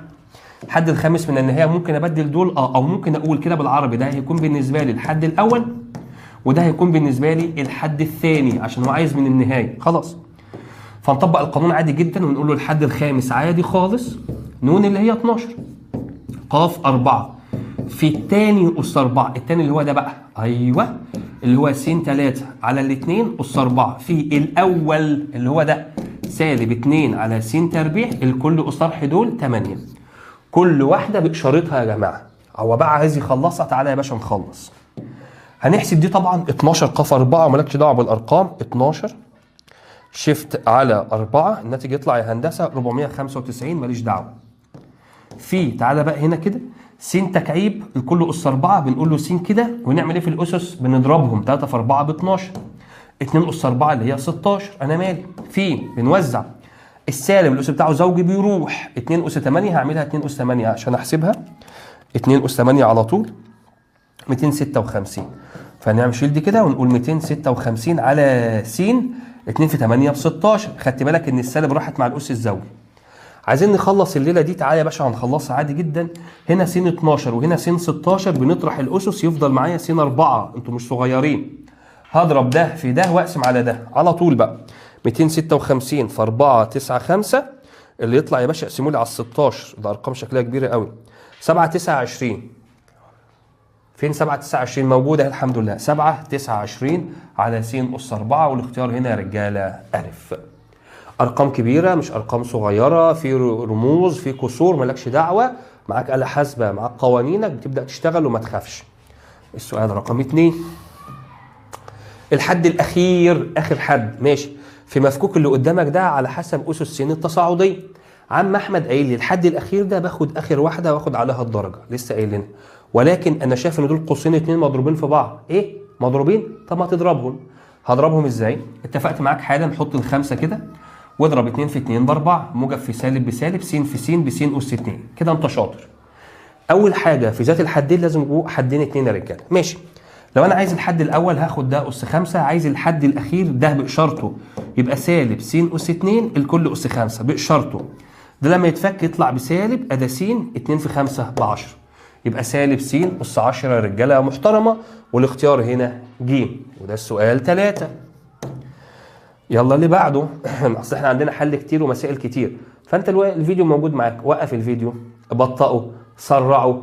حلات الاسئله دي فاهم؟ الاسئله دي هيكون نازل لك البي دي اف محلول زي ما قلت لك بتاع ده، والبي دي اف مش محلول عشان لو انت عايز تحل على طول قدامي. ماشي. اسئله سنوات سابقه بقى دور تاني 25 بتاع السنه اللي فاتت. 7 س زائد 6 على س تربيع. اول حاجه دول حدين اس 12. يكون الحد الخالي من س. اوبا. ما هو انا بقى وانا قاعد في الامتحان ما بيجيش يقول لي ده الدرس الاول ولا الثاني ولا الثالث ولا الحته دي، ولكن انا بقى خلاص راجعت على ذات الحدين. هو عايز الحد الخالي من س، يعني اللي فيه س اس صفر. فانا هطبق القانون. القانون بيقول لي ن ق ر، ن اللي هي 12، فبقول له 12 ق ر، ر اللي انا عاوزها بقى، انا عايز اعرف ر دي. في الثاني اس ر، الثاني اللي هو 6 على س تربيع الكل اس ر. في الاول اللي هو 7 س طرح دول 12 ناقص الر. فاكر لما قلتها لك حالا بروح اطبق القانون واجمع السينات؟ هو ده بقى الدرس ده. فدي هنروح نكتبها برضو كده يا رجاله. ادي 12 ق ر مالكش دعوه بيها. انا هنا بقول لك بنفكك، بنبعد كل واحده لوحدها. السته هتاخد عليها ر.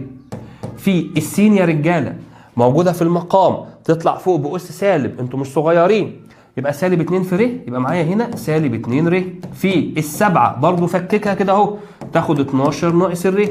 في السين تاخد برضو 12 ناقص الر. عملت ليه كده يا استاذ احمد؟ عشان انا عايز السين بس، فراح اخد السينات يا رجاله. لو انا بصيت عليهم هنا هلاقي سين اهو، هجمع سالب 2 ر وسالب ر، يبقى اسمها 12 ناقص 3 ر. وخلي بالك من الاشارات. هنا بقى نقف ونقول له تعالى بقى، هو انت عايز الحد الايه اللي خالي من س، يعني س اس صفر. اوبا. فاكر لما قلت لك حالا نساوي الاسس ببعضها؟ يعني 12 ناقص 3 ر بصفر، يبقى 12 بتساوي 3 ر، يبقى ر يطلع بكام؟ ر يطلع ب4. هنا بقى ونقف. هو يسألك سؤال من الاثنين، لو قال لك اوجد معامل او اوجد الحد.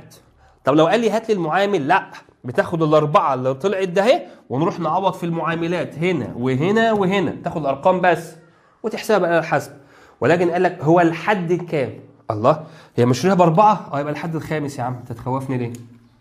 طب ما اخترتش اربعه ليه؟ لا اوعى ازعل منك، شغل البصله. احنا قلنا يا ولا محترم يا جميل انت اسمها ح ر زائد الواحد. ر طلعت باربعه، 4 و1 5، ما ينفعش حد يقول لك ح 4، عيب. ماشي. سؤال رقم 4 ترتيبه اهو. معامل س اس 5 في مفكوك اللي قدامي ده. ماشي. اول حاجه بص على المفكوك كده بعد ما اصلي على النبي عليه الصلاه والسلام. هنا 1 ماشي، دي اسمها ه، عليها لوغاريتم ه للاساس س الكل اس 8. ايه ده؟ هي مش هي دي بتاعه التفاضل؟ لا، ما انت في المراجعه النهائيه مفيش حاجه اسمها تفاضل وتكامل، كله داخل في بعضه. كان عندي قاعده قبل كده من الشاطر اللي فاكرها، لو احنا جينا قلنا الف عليها لوغاريتم الف الكل اس س، اوبا، ده كده يطير بعضه يا عم احمد. يا دلع الدلع، يعني معنى كده ان اصبح معايا واحد ده يطير بعضه س الكل اس 8. ايوه يا عم، بس فده ما خافش منها. خلاص بقى هو عايز معامل س اس 5، طبق القانون عادي جدا، يبقى 8 ق ر. خلي بالك في فرق ما بين معامل س اس 5 ومعامل الحد الخامس. اقرا السؤال صح. معامل س اس 5 يبقى ده بقى ايه؟ الحد المشتمل. 8 ق ر في الثاني اس ر. الاول ملوش لازمه عشان هنا واحد، خلاص ما كده خلصت. فراح اقول له يبقى س اس 5 اسويهم ببعض، يبقى ر طلعت 5. استنى، هيسألك سؤال، لو قال لك هو الحد الكام هتقول له الحد السادس. لو قال لك المعامل هروح اعوض في المعامل. هيسأل واحده من الاثنين. هو عايز معامل، خلاص يبقى هاخد ده بس واقول له 8 ق 5 هلاقيها في الاختيارات. وبالمناسبه ممكن ما الاقيهاش، ممكن الاقي ايه؟ ممكن الاقي اختها 8 ق 3. فاكر لما قلت لك تطرحهم من بعض، هي دي او هي دي، صح. السؤال هنا 5. حلوة حلوة. طيب السؤال اللي بعده 6. ده ايه ده بقى؟ أزهر دور أول 2021، سؤال مقالي عشان برضو حبايبنا بتوع الأزهر. ماشي. في مفكوك ده استنى بقى. أنا عن نفسي كأحمد بروح أبص على المسألة س تربيع زائد الواحد على س الكل أس 9. بقيمها إزاي؟ أول حاجة لازم أخلص من دي إن دول حدين. طب ما هما دول حدين كده، خير وبركة، انقل على اللي بعده. أوجد قيمة الحد الخالي من س، وإذا لا اقف عندي الأول. هات قيمة الحد الخالي من س الأول، دي أول حاجة. طب ما يلا نحل. نروح نقول له ن ق ر يبقى 9 ق ر. الثاني أس ر، واحد على س الكل أس ر. في الأول س تربيع، طرح دول 9 ناقص ر. حلو الكلام.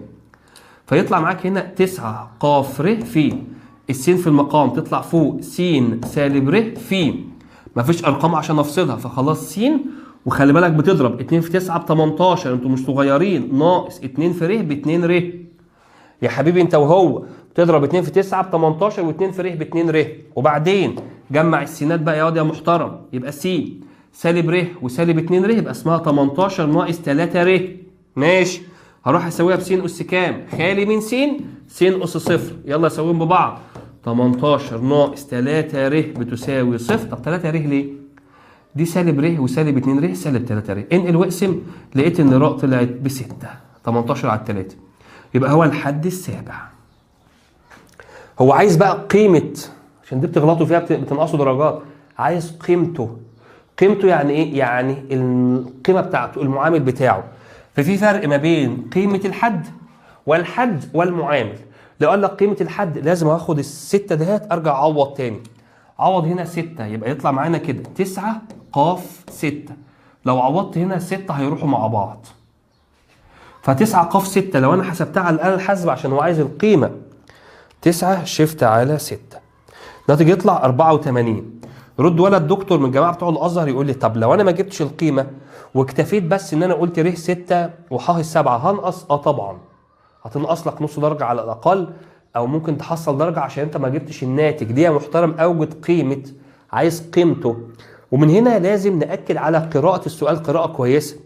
هو عايز القيمة، عايز المعامل، عايز اسمه ايه الحد نفسه، فتقرا السؤال صح. خلصنا الجزء الاول. واذا كانت النسبة بين الحد الخالي من س يا ابن الذين ايه والحد السادس تساوي 9 على 4. هنا بقى سؤال جميل، هات لي س. طب هو الحد الخالي من س هو الحد الكام؟ الحد السابع. وبدأ بيها، خلي بالك النسبة بين الحد الخالي من س يعني النسبة بين الحد السابع والحد السادس اهو. الله، النسبة 9 على 4. يجي هنا ولد شاطر يقول لي ما هو انا ممكن افك الحد السابع ن ق ر الثاني اس ر وكده، وافك الحد السادس واعملهم على بعض. يا عم قلت لك حاجه، بس انا عندي قانون وعندي درس كامل اسمه النسبه بين حدين، ودول حدين متتاليين. طب انا ليه ما اطبق القانون؟ القانون بيقول لي ايه؟ ن ناقص ر اهو، ن اللي هي 9 ناقص الصغير 6 زائد الواحد على الصغير 6 في الثاني على الاول. الثاني على الاول، ايوه الثاني اسمه ايه؟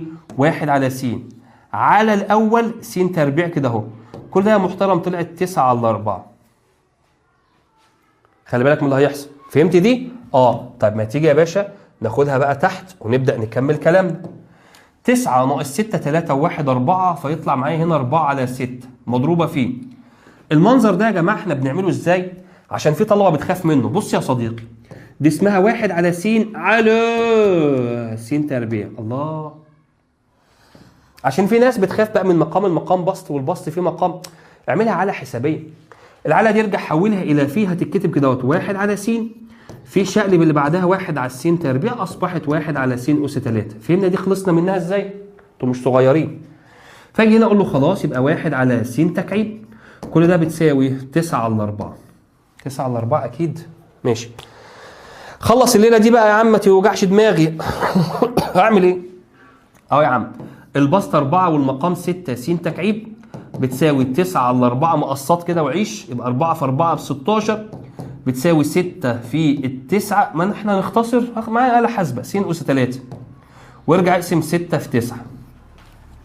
قول له 16 على 6 في 9 طلعت كام؟ 16 على 6 في 9، انا مالي يا عم.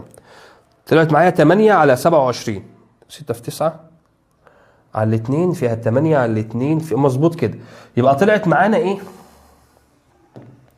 طلعت معانا 8 على 27. هاخد لها الجذر التكعيبي يا جماعه. 8 على 27 يبقى الناتج يطلع 2 على 3 في الاخر. ادي سؤال يا باشا ازهر، ادي سؤال مقالي في خطوتين 2 في درسين 2 حليناه لك اهو. وما تزعلوش نفسكم عشان طلاب الازهر دول حبايبنا وانا بحبهم في الله وما نقدرش نزعلهم خالص. سؤال برضو حلو وبسيط وما يخوفش. دور اول 21 اللي بعد كده ازهر برضو اظن. دور تاني 21. يلا ها، ده اذا كان معامل الحد الاوسط يساوي معامل الحد الذي يحتوي على س أس 10 اوجد قيمة ألف. سؤال برضو حلو، سؤال اتقال عليه حلو. ليه؟ في حل كتير. احنا قلنا ده السؤال 6، يبقى ده السؤال 7 عشان نرتب بس اسئلتنا عشان الناس لو هتذاكر. وطبعا الحل طبعا احنا هنا طلعت معانا كام؟ 84 احنا جبناها صح. و2 على 3 الحمد لله احنا صح. تعال نشوف هيطلع جذر 10 على 2 ولا لا. اول حاجه هات لي معامل الحد الاوسط. طب ما تيجي نجيب الحد الاوسط الاول. هنيجي هنا ونقول الحد الاوسط هيطلع هو بكام؟ يلا نبص كده. ده 8 يبقى 8 على 2 زائد الواحد 4 1 5 يبقى هو الحد الخامس. تعال نجيب بقى معامل الحد الخامس.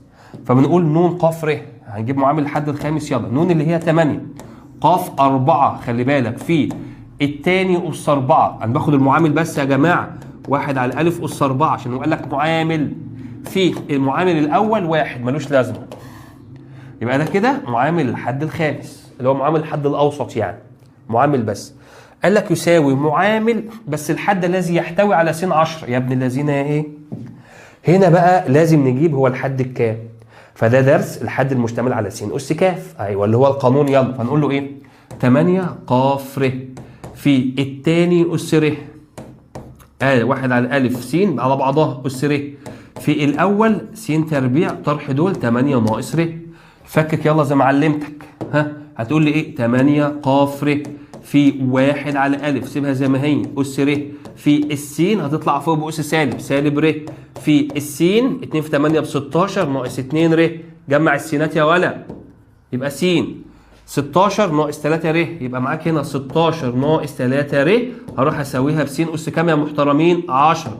يبقى معاك 16 ناقص 3 ر بتساوي 10. انقل. يبقى 3 ر بتساوي 6. اقسم. يبقى ر يطلع بكام؟ ر يطلع ب2. هنا بقى نقف. هو انا عايز المعامل فهاخد المعامل بس اللي هم ده هم. فيلا عوض 8. فنروح هنا يبقى 8 ق 2 في شيل ر وحط 2 1 على ألف أس 2. هروح أساويها بده اهي 8 ق 4 في 1 على ألف أس 4. أيوه هو امتحان الأزهر ومسائل الأزهر كانت زمان على فكرة. ده 21 يعني من 5 سنين. بس أنا هحل لك كله إن شاء الله. بتبقى كده. هنخلصها ازاي؟ بص أنا عندي طريقة جميلة أوي. بص يا باشا احنا هنحاول نختصر بقى. نختصر إيه؟ دي 1 على ألف تربيع أشيلهم من هنا فيطلع في الطرف ده أدا 8 ق 4 زي ما هي أهو. يطلع 1 على ألف تربيع. تربيع ليه؟ ما احنا هنا 4 وهنا 2 اختصرناه. وهنا 8 ق 2. هقسم على دي اهو. اقسم على 8 ق 4. يلا. بالآلة الحاسبة اهو شرطة كسر. 8 شيفت على 2 انزل تحت 8 شيفت على 4 على مالي يا عم. طلعت 2 على 5. فيطلع معاك هنا 1 على أ تربيع، طلعت معايا 2 على 5. في مشكلة؟ لا. بص بقى، اقلب الطرفين او خد الجذر واقلب الطرفين. هقلب الطرفين عشان او اعمل مقص، ده هيبقى أ تربيع واقلب الطرفين. يبقى الألف هتساوي جذر 5 على 2. حد فاهم وانا قلبتها ليه؟ عشان دي 1 على أ وتربيع، ما انا نزلت تربيع تحت، قلبت عشان اخد أ بس، وقلبت هنا جذر 5 على 2. يا ترى جذر 5 على 2 لو انا كتبتها على الآلة الحاسبة جذر وده 5 على 2 طلعت كام؟ جذر 10 على 2، واظن هو ده الحل اللي موجود فوق، جذر 10 على 2 بالموجب او السالب يا صديقي. وده سؤال برضو من اسئلة الازهر عشان نقول لهم ما تخافوش، احنا كده كده جنبكم وبنحبكم. ولو انت مركز، انت اصلا كطالب ازهر، هو ايه المختلف في السؤال؟ مفيش مختلف، بالعكس ده هو جاب سؤال من ده مع سؤال من ده وحطهم في بعض في سؤال واحد. فاذا انت لو حليت كم اسئله كتير من على ده وكم اسئله كتير على ده، فلما يجي لك سؤال خلاص هتعرف تحله بقى، ما انت حليت ده وحليت ده. فهمت الحدوته يعني؟ ما تخافوش يعني. اللي بعده السؤال ده سؤال 8. يلا بقى يا باشا بينا ندخل على مسائل سنوات سابقه. دور اول 21. في مفكوك اللي قدامك ده، لا اقف، ايه ما تكملش ليه؟ دول 3 حدود انا عايزهم حدين. ماشي، طب نعمل ايه يا استاذ احمد؟ اهو س تربيع زائد 2 زائد 1 على س اس 2 الكل اس 6. فايده الحل الكتير بقى يا جماعه ان هو بيظهر لك مشاكل وبندور على حلول ليها. هنا في عندي مشكله ان هما 3 حدود، خليهم حدين ما اعرفكش، ما ينفعش اكمل. انا عندي طريق من الاثنين بمشي فيه على طول. اول طريق، اول حاجه افكر فيها ان انا احلل. طب لو ما اتحللتش هقول لك تعمل ايه. هحلل ازاي؟ والله بنقوم عاملين كده قوس، خلي بالك الاس اللي بره سيبه مالكش دعوه بيه. بناخد جذر الاولاني يبقى س، جذر الثاني 1 على س، الشرط اللي في النص 2 وادي الاثنين اهي ماليش دعوه، قوس تحليل اللي هو قوس مربع. طب واحد يقول لي هي الاثنين دي راحت فين؟ الاثنين دي راحت في القوس، يعني انت ما تيجي تفك الاول تربيع هيديك اللي هناك، الثاني تربيع هيديك ده، الاول في الثاني في 2 هيديك اللي في النص. فهنا ده على طول اول حاجه اللي بفكر فيها ان انا بحلل. طب لو ما اتحللتش لها طريقه ثانيه اللي هو ايه بقى؟ هقول لك عليها برضو احنا في المراجعه ولازم نامن نفسنا. ادى اس 6 بتيجي تاخد حدين منهم تعملهم حد الاول. يعني مثلا هنيجي ناخد دول كده ونقول مع بعض س تربيع زائد 2 زائد 1 على س تربيع. يا رب تكون فهمتها. اللي هو باخد دول على بعض بعملهم اسمه الحد الاول، يبقى ده الاول وده الثاني، او العكس اخد ده لوحده ودول مع بعض وهكذا يا صديقي. بس دي بنلجأ ليها امتى؟ في اضيق الحدود قوي، في الحاجه اللي هي ولا عارف احلل ولا عارف اعمل عامل مشترك ولا عارف اعمل فيها حاجه خالص، بلجأ للحته دي. فهمت القصه؟ ماشي، يبقى احنا كده خير وبركه يا عم احمد، عرفنا طريقتين اهو. بس القوس ده لسه ما خلصش. ما انا عارف، هنروح نعمله بقى كده س زائد 1 على س ونضرب الاسس 2 في 6 ب 12 بضربهم في بعض. حل بقى معامل الحد الذي يشتمل. يشتمل دي لا ده فيها قصه بقى. نكتب القانون يلا، نبدا بيه ونقول ايه؟ 12 ق ر، الثاني اس ر يبقى س سالب ر، في الاول س طرحهم 12 ناقص ر. حد عارف انا عملت دي سالب ر ليه؟ عشان هي في المقام تطلع فوق بأس سالب. عايز ايدك سريعه بقى. رحنا جمعنا السينات يا عم احمد، لقينا هنا س سالب ر وسالب ر، يبقى معايا 12 ناقص 2 ر. طبعا هنروح نساويها بس اس 2 اللي هو قال لك عليها. ساويهم ببعض يبقى 12 ناقص 2 ر بتساوي 2. انقل يبقى 2 ر هتساوي 5، لا 10. 10 لما اقسم يبقى ر طلعت بكام؟ ب5. بس يا باشا احنا جبنا ر ب5. هو عايز المعامل، هاجي هنا اهو اشيل الر واحط 5، يبقى هقول له الناتج بتاعك 12 ق 5، او ممكن الاقيها 12 ق 7. كل شويه هقول لك عليها خلي بالك. 12 ق 5 الحمد لله هي موجوده وخير وبركه وعرفناها. اول حاجه لو 3 حدود خليهم حدين، خلاف كده ما اعرفكش. الحد الخالي من س ماشي، يبقى انا هجيب برضو القانون واطبق. بس استنى، في مشكله. المشكله ان دول قوسين 2 او مفكوكين، لا لازم نخلص منه. جمع ولا طرح ولا ضرب؟ لا ده ضرب. حلو ضرب ده. شكل بعض؟ لا مش شكل بعض. الاسس اللي فوق شكل بعضها. الاسس اللي فوق شكل بعضها دي سهله. اعمل ايه يعني؟ قال لك ما تزعلكش، حط الاس كده واضرب اللي تحت. ايا كان شكل بعض او مش شكل بعض، شكل بعض او مش شكل بعض. ما هو انا عندي قاعده بتقول لك ا اس 8 مثلا في ب اس 8 ممكن نعملها ا ب اس 8 اهو. فهنا حتى لو مش شكل بعض هضربه، هنضرب بقى بالتوزيع. ركز، هضرب في واحد في س بس، واحد في واحد بواحد. شوف اللي هيحصل، سالب س في س تبقى سالب واحد، وركز سالب واحد على س في س يبقى سالب واحد، سالب واحد على س في واحد يبقى سالب واحد على س. دي طيارة دي وصلت معاك يا محترم س ناقص واحد على س الكل أس 8، هنعرف نشتغل. يبقى أنا قبل ما أحط إيدي في المسألة لازم يبقوا حدين اتنين، ولازم أس صحيح موجب، ما ينفعش قوسين. حاول تظبطها الأول، ومن هنا بقى نبدأ نشتغل. هو عايز الحد الخالي من س، طبق قانونك، نروح نقول له 8 ق ر في الثاني سالب واحد على س بإشارتها أس ر في الأول اللي هي س، طرح دول 8 ناقص ر. ركز بقى في اللي هيحصل، أدا 8 ق ر. شوف اللي هيحصل بالله عليك، في دي يا باشا اسمها السالب واحد أس ر. دي السالب واحد، السالب تحترمه. في السين لما تطلع فوق بسالب ر، وهنا س 8 ناقص ر، جمعهم كده يطلع معايا س سالب ر وسالب ر، يبقى 8 ناقص 2 ر هتساوي س أس صفر عشان خالي من س. 8 ناقص 2 ر بصفر، لقيت ان ر طلعت ب4 بس خلاص. هو عايز ايه بقى؟ الحد الخالي من س. طب ما تعوض ب4 كده، اعوض هنا ب4. خلي بالك من حاجه بقى، ده ب4 وده ب4 راحوا مع بعض. 8 ق 4 تتكتب كده، 8 ق 4 سالب 1 أس 4، السالب هيروح يبقى الناتج 8 ق 4، وخلي بالك في سالب اهي. السالب راحت ليه؟ عشان أس ده زوجي 4، لو فردي لازم نحط السالب عشان قلت لك السالب هنا تحترمها. ده السؤال 9 يا رجاله. السؤال 10، الراجل يجي يقول لك عدد حدود المفكوك ده كام حد؟ ماشي. ولد شاطر يقول لك يا عم احمد ده دي 21 يبقوا 22 حد. لا هنا غلط. ليه؟ عشان اسمه مفكوك ذات الحدين مش 3. الله يا تفرق طبعا. تيجي نشوف هنا 3 حدود فنروح نعمل بقى، احنا لسه قايلين القوس اللي بره بيتحط زي ما هو يا رجالتي. حلل دي كده بقت س، جزر دي كده 3، اشاره اللي في النص سالب. لو احنا اختبرنا ربعت الاولاني ماشي، ربعت الثاني ماشي، الاول في الثاني في 2 تصدق سالب 6 س كده حلو. دي تظبطها كمان مره وتروح تعمل كده س ناقص 3 ونضرب 2 في 21 ب 42. هنا بقى الكلام اختلف. ليه؟ لو انا عايز عدد الحدود فهتطلع 42 زائد الواحد يطلع 43 حد. 43 حد، واختياري هنا ألف. فأنا عندي شروط كل شوية هقول لك قبل ما اشتغل على ذات الحدين لازم اطبق الشروط دي. لازم يبقوا حدين أس صحيح موجب وعيش، لازم يا جماعة. السؤال 11،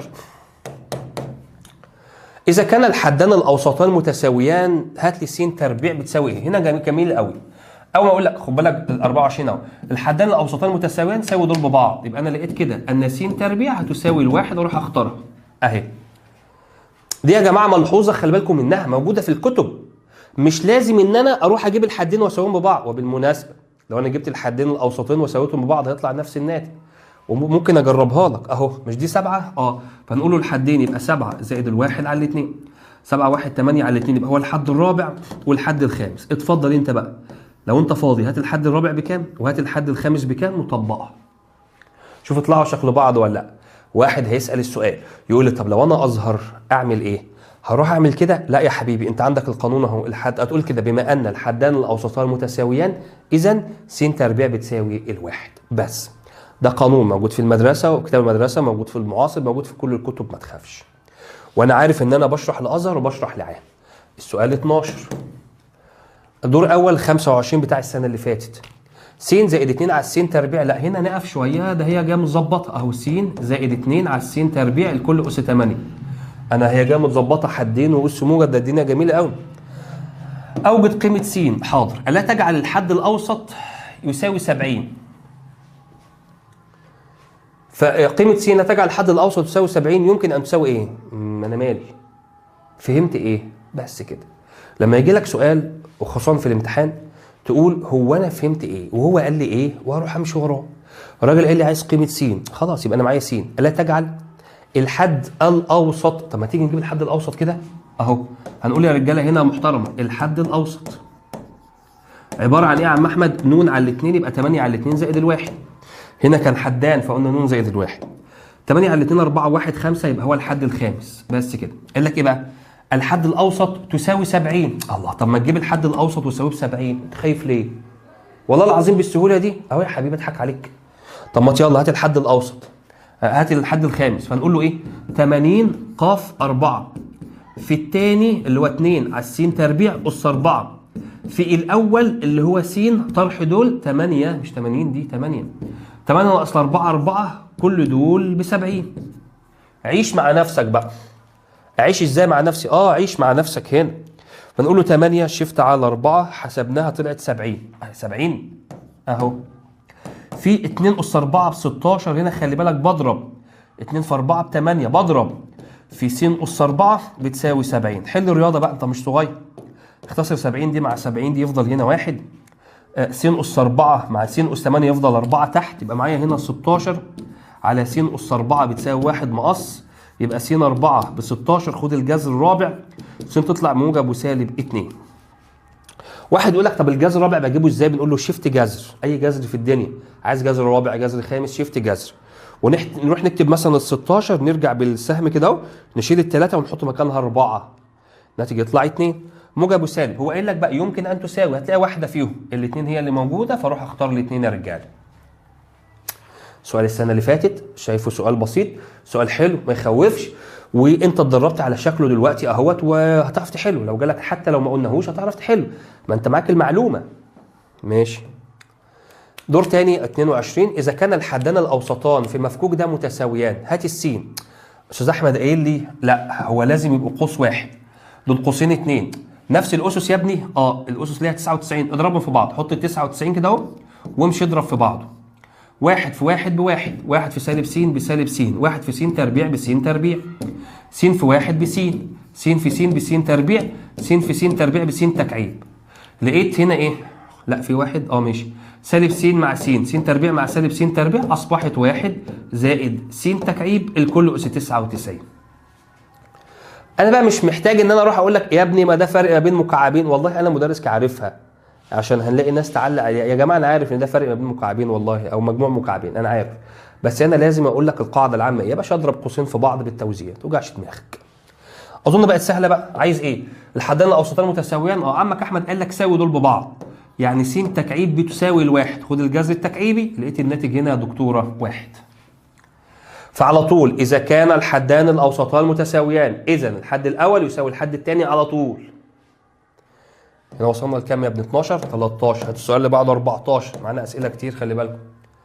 دور تاني 22 وخد بالك اسئله مختلفه على الدرس الاول على الدرس الثاني على الدرس الثالث، فاهم؟ عشان ايه؟ ما حدش يقول لك حل لي على الدرس الاول بس، حل لي على الدرس الثاني بس. لا يا حبيبي، انا هشرح الوحده كلها على بعضها واحطك قدام اسئله الامتحان. ما هو في الامتحان مش هيقول لك ده وحده اولى ولا وحده ثانيه، عشان تعود دماغك تفكر يا حبيبي في كله. ايوه اصحى. معامل الحد الثالث في مفكوك ده، طب ما دي سهله. الحد الثالث، طب ما دول يا استاذ احمد 3 حدود، لا هروح اعملها حدين 2. وخلي بالك كل اللي انا اشتغلت عليه كله تحليل اهو، فمش هيضايقك في حاجه. جذر الاولاني س، جذر الاخير خلي بالك الف على الاثنين زائد الواحد. بص جذر الالف تربيع الف، وجذر الاربعه 2، محدش يعملها 4 الكل تربيع. واحد برضه هيسال السؤال يقول لك انا فاهم بس انا عايز اعرف الف س راحت فين. يا حبيبي اضرب ده في نفسه هديك الاولاني، اضرب ده في نفسه هديك الثاني، طب الاول في الثاني في 2 هديك اللي في النص على طول. ايه رايك؟ بس كده. برضه احنا لنا لسه فيها تبسيطه شويه، هنروح نقول يبقى س الف على الاثنين 2 في 4 8. بضرب دول يا جماعه محدش يجمعهم. هو عايز ايه بقى؟ معامل الحد الثالث. طب ما تيجي نجيب الحد الثالث ح 3. فقلنا ايه هنا ايه؟ بسم الله الرحمن الرحيم 8 يبقى 8 ق 2 في الثاني اس 2 الف على الاثنين اس 2 في استنى هو عايز معامل فباخد المعامل ده 1 فمالوش لازمه بقى. احسب دي بالاله الحاسبه 8 ق 2 دي 8 شيفت على 2 الناتج يطلع 28. يبقى هنا معايا 28 في الف تربيع على 2 تربيع ب4. اختصر دول يطلع معاك 7 الف تربيع. 7 الف تربيع يا رجالتي، والاختيار هنا الف. فكره بسيطه، فكره حلوه، ما عنديش فيها اي اعتراض ما بتزعلنيش.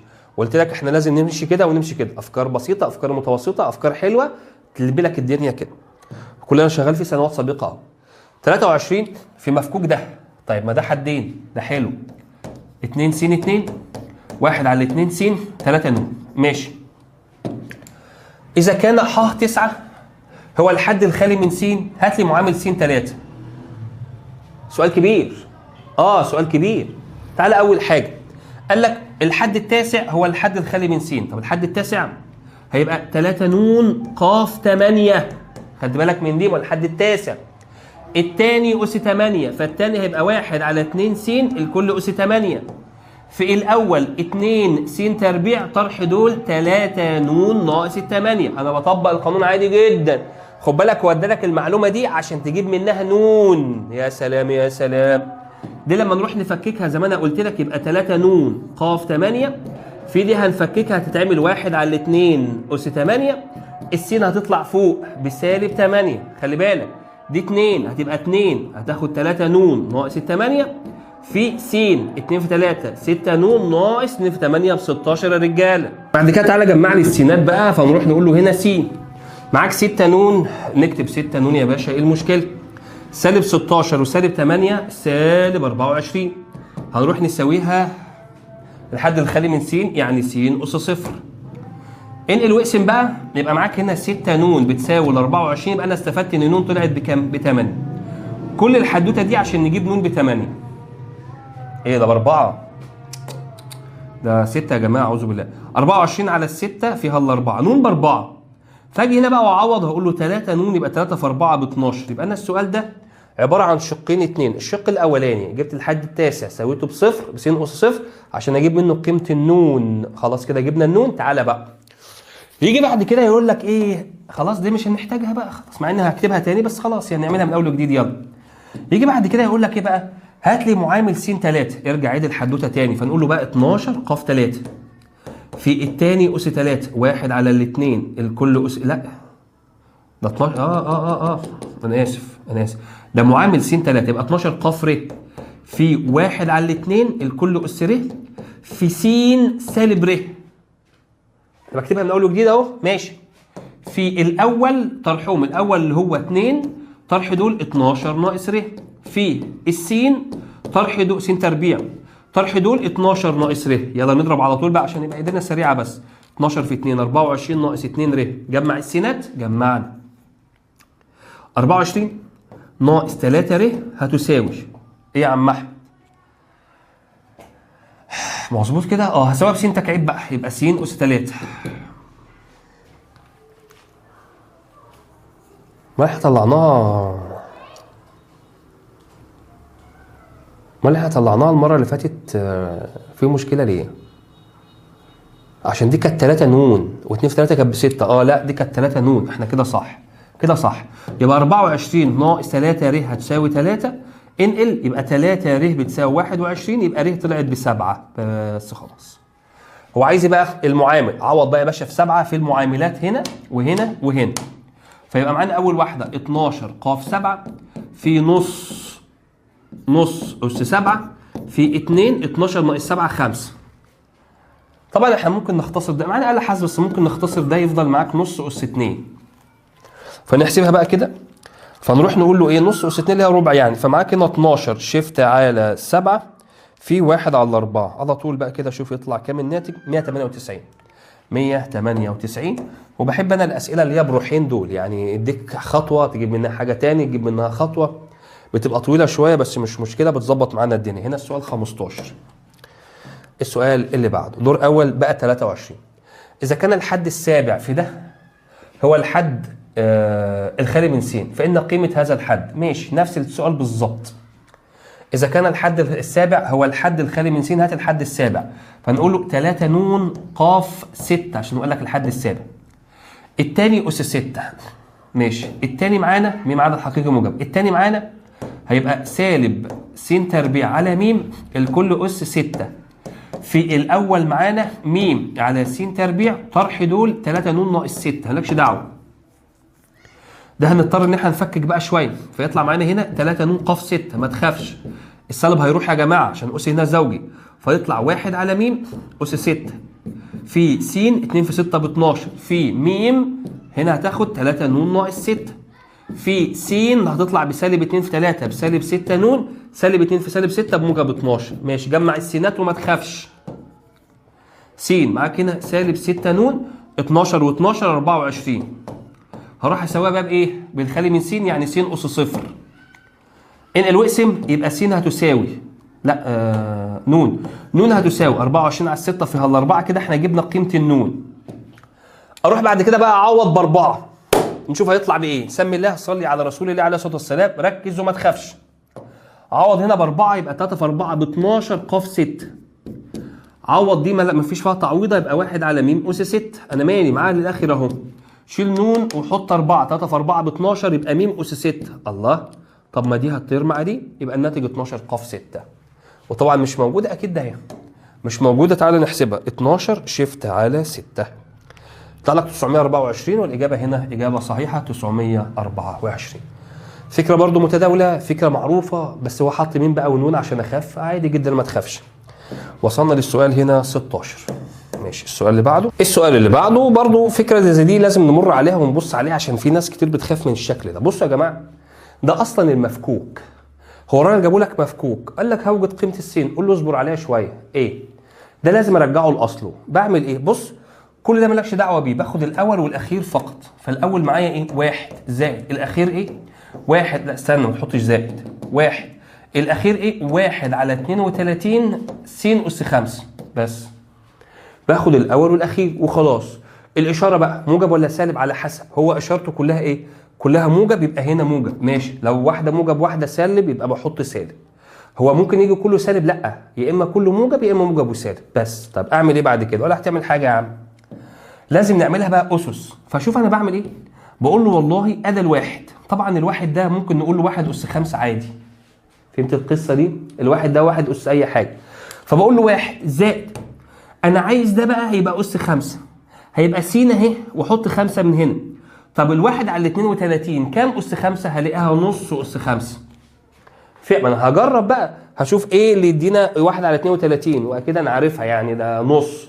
فهمت؟ يبقى هنا 1 زائد نص س الكل اس 5. انا حطيت هنا 5 ليه؟ ما هو لازم الاس اللي هنا يبقى زي الاس اللي هنا بالظبط. لازم الاس اللي هنا يبقى زي الاس اللي هنا بالظبط عشان نعرف اعملها مفكوك. كده انت خلصت يا باشا، والله العظيم خلصت. بس كده اهو. بس كده اهو. طب وبعدين هروح اسويها بقى بالناتج اللي هو جابه لك كده 1024. 1024.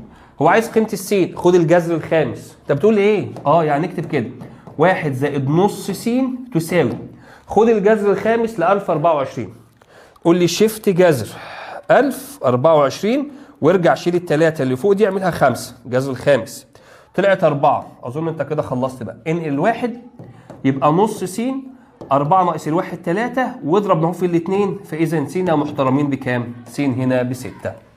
يبقى دي ما تخافش منها، ولكن باخد الاول والاخير واحاول اعملهم هما الاثنين نفس الاسس. ما هو انا لو انا عملت 1 على 2 اس 5 اللي هي 1 على 32 بس، وعملناها كده في مفكوك وخلاص على كده. وده كان السؤال كام معانا؟ ده كان السؤال 17. شوف اللي بعده. دور الاول 25 بتاع السنه اللي فاتت. س اس 3 زائد ص اس 2 اس ن. حدين اهم. ماشي، فدي حلوه مظبوطه. س 3 زائد ص 2 الكل اس ن. حسب اسس السين التنازليه، فلازم السين تيجي تنازلي تصاعدي. هي موجوده اهي، فلازم ارتب، خلي بالي. ماشي. يبقى يحتوي على حد يشتمل على س 12 ص 20 فإن الحد الأوسط. السؤال في صياغته بسيط ما يخوفش. وبرضه السؤال ده على فكرة جه زيه في الاسترشادي بالظبط بتاع السنة اللي فاتت. فنفس اللي جه في الاسترشادي نفس الفكرة قريبة منها والله العظيم. فعشان كده بقول الاسترشادي مهم. وهنحل ال 12 بتوع السنة اللي فاتت وال 10 بتوع السنة دي، هنحلهم كلهم. هعمل ايه؟ ولا أي حاجة يا عم. أنا هطبق القانون بتاع الايه؟ الحد المشتمل. ن ق ر في الثاني ص تربيع الكل أس ر، يبقى 2 ر بقى. في الأول اللي هي س، طرح دول ن ناقص ر في 3 يبقى 3 ن ناقص 3 ر. أنا إيدي شغالة على طول. أعمل إيه بعد كده؟ هو أنا بصيت دي اسمها ص عليها 2 ر، في س عليها 3 ن ناقص 3 ر. هو قايل لك بقى أنا عايز الحد ده أهو اللي هو س 12 ص 20. فهمت حاجة؟ ما فهمتش حاجة يا أستاذ أحمد. هو إحنا مش كنا بنساوي السين بالسين؟ الأس بتاع السين بالأس بتاع السين. هعمل هنا كده بس انا عندي صاد، ساويهم بقى ببعض عشان تجيب منها ر. يا دلع الدلع، يعني 2 ر ب20، يعني انا لقيت ان ر ب10 جدع. ساوي دي ببعضها يبقى 3 ن ناقص 3 ر. طب 3 في 10 30 على طول بقى بتساوي 12. انقل ده هنا يبقى 3 ن بتساوي، ده هتروح بعكس الاشاره، 30 و12 42. اقسم على الثلاثه لقيت ان ن طلعت ب 14. استنى بس شويه، ما هي 14 على 3 فال 42. مظبوط. احنا كده جبنا ن. هو عايز ايه بقى؟ عايز الحد الاوسط. خلاص يا عم، مش ن هنا ب 14؟ هات الحد الاوسط. نعمل ايه؟ يبقى 14 على 2 زائد الواحد، يبقى 7 و1 8، يبقى هو الحد الثامن. استنى، ده هو عايزه بقى؟ لا، ده هو عايز الحد الاوسط على طول. خلاص يا باشا. فالمساله حلوه ان هو هنا جاب لي مجهولين، والله خدت الصاد مع الصاد والسين مع السين وسويت ده مع ده وسويت ده مع ده واشتغلت وجبت ن ور، والدنيا معايا لذيذه يعني، ما نخافش يا رجاله. دور اول 24 في مفكوك 2 زائد س اس 10. السؤال ده كان فيه فكره حلوه قوي. 2 زائد س الكل اس 10، ده مفكوك حلو قوي. بيقول لك هات لي مجموع معاملات ده. استنى، ده كان السؤال كام؟ 19 اظن، 18 ماشي. بيقول لك ايه بقى؟ هات لي مجموع معاملات الحدود التي تشتمل على س اس ك. خلاص، س اس ك، بس قال لك استنى ايه يا حبيبي؟ بحيث ان ك ده اهي تقبل القسمه على الاربعه. يا ابن الايه، هو عايز يجمع الحدود اللي فيها س اس ك، بس ك تقبل اسم على الاربعه. محتاج اركز شويه. ما هي الاعداد الصحيحه التي تقبل القسمه على الاربعه؟ بس استنى، لحد كام حد؟ لحد 11 حد. دي مهمه قوي. 10 تطلع 11، فاكيد يا محترم هتبقى معايا س اس 4، واكيد يا محترم هتبقى معايا س اس 8 وبس. على كده ليه؟ ما احنا بقى قلنا اللي يقبل اسم على الاربعه، فهي الاربعه و8 وال12، بس انا اخري هنا 11، فهنا حلوه. فطبق بقى انا اجيب ايه؟ الحد الذي يحتوي على س اس 4. طبق القانون، يبقى 10 قاف 3 لا 10 قاف ر في الثاني اس ر س اس ر في الاول اللي هو 2، طرح دول 10 ناقص ر. فساوي ده بده. يبقى انا لقيت ان س اس ر طلعت مره بتساوي س اس 4، وبرده زيها س اس ر هتساوي س اس 8. يبقى انا مره ر ب4 ومره ر ب8. عارف هو طلب منك ايه؟ مجموع المعاملات. فانا هاخد المعاملات ده هي بس، اعوض مره ب4. يبقى اول واحده 10 قاف 4 في 2، 10 ناقص 4 6، زائد عشان هجمعها اعوض ب8، يبقى 10 قاف 8 في 2، 10 ناقص 8 2. ايه الدلع ده؟ آلة حاسبة. 10 شيفت على 4 في 2 اعمل عليها اس 6، انزل تحت، زائد 10 شيفت على 8 في 2 اس 2 اللي هي ب4. ماليش دعوه. 13 620 اهي 13 620 وبس يا رجاله. في مشكله؟ لا. السؤال هنا شرح نفسه. العدد الذي يقبل القسمه على الاربعه. هنا بقى احنا قعدنا نضحك كتير قوي. ليه؟ والله العظيم، وكانت سنتها 2024 كانت عملت ضجه شويه. ازاي يا استاذ احمد؟ ازاي ايه؟ الحل غلط. ليه؟ ما هي الارقام التي تقبل القسمه على الاربعه؟ انت قلت لي 4 و8 ونسيت الصفر. صدق صح، هي صفر على الاربعه تنفع؟ عيب عليك، عيب. 4 على صفر ما تنفعش. هو قال لك تقبل القسمه على الاربعه، فلازم ابدا بالصفر.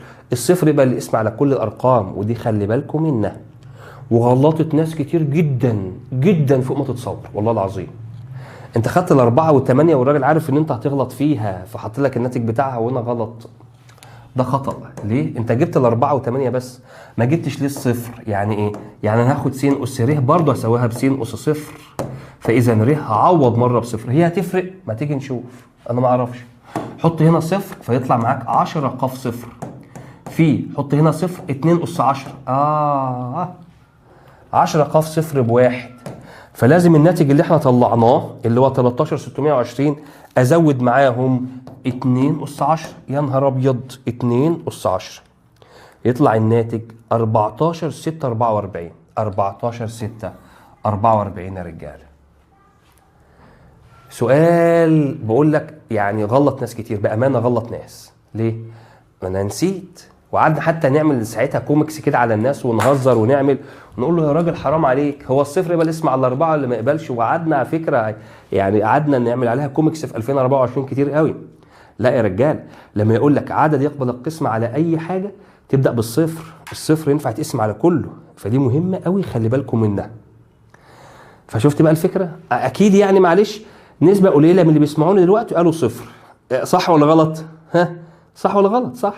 وفي نسبه كبيره جدا ما قالوش صفر، بداوا بالاربعه. لا، دي نخلي بالنا منها، ده جرس انذار مهم جدا. احنا هنا يا رجاله هنكتفي بقى على 20 سؤال، عشان كده الحصه دي هتنزل مفتوحه على اليوتيوب.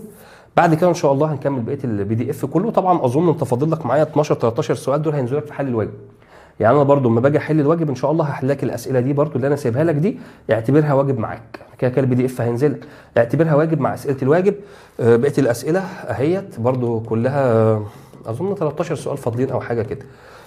الاسئله دي يا رجاله طبعا لسه هنكملها ان شاء الله معاكم، هننزلها لكم برضو في فيديو الواجب ده. كده يا رجاله كانت بمناسبه مراجعه الوحده الاولى في الجبر. طبعا احنا حلينا 20 سؤال، واظن لسه برضو يعني 10 11 سؤال او 13 سؤال، يعني حاجه و30 سؤال خلاف اسئله الواجب. الواجب برضو هيبقوا زيهم او اكتر منهم على حسب بقى 30 40 سؤال. فلما تيجي تبص هتلاقي الوحده انت بتحل عليها في حوالي 60 او 50 سؤال بالكتير قوي، يعني سواء اسئله الحصه او اسئله الواجب.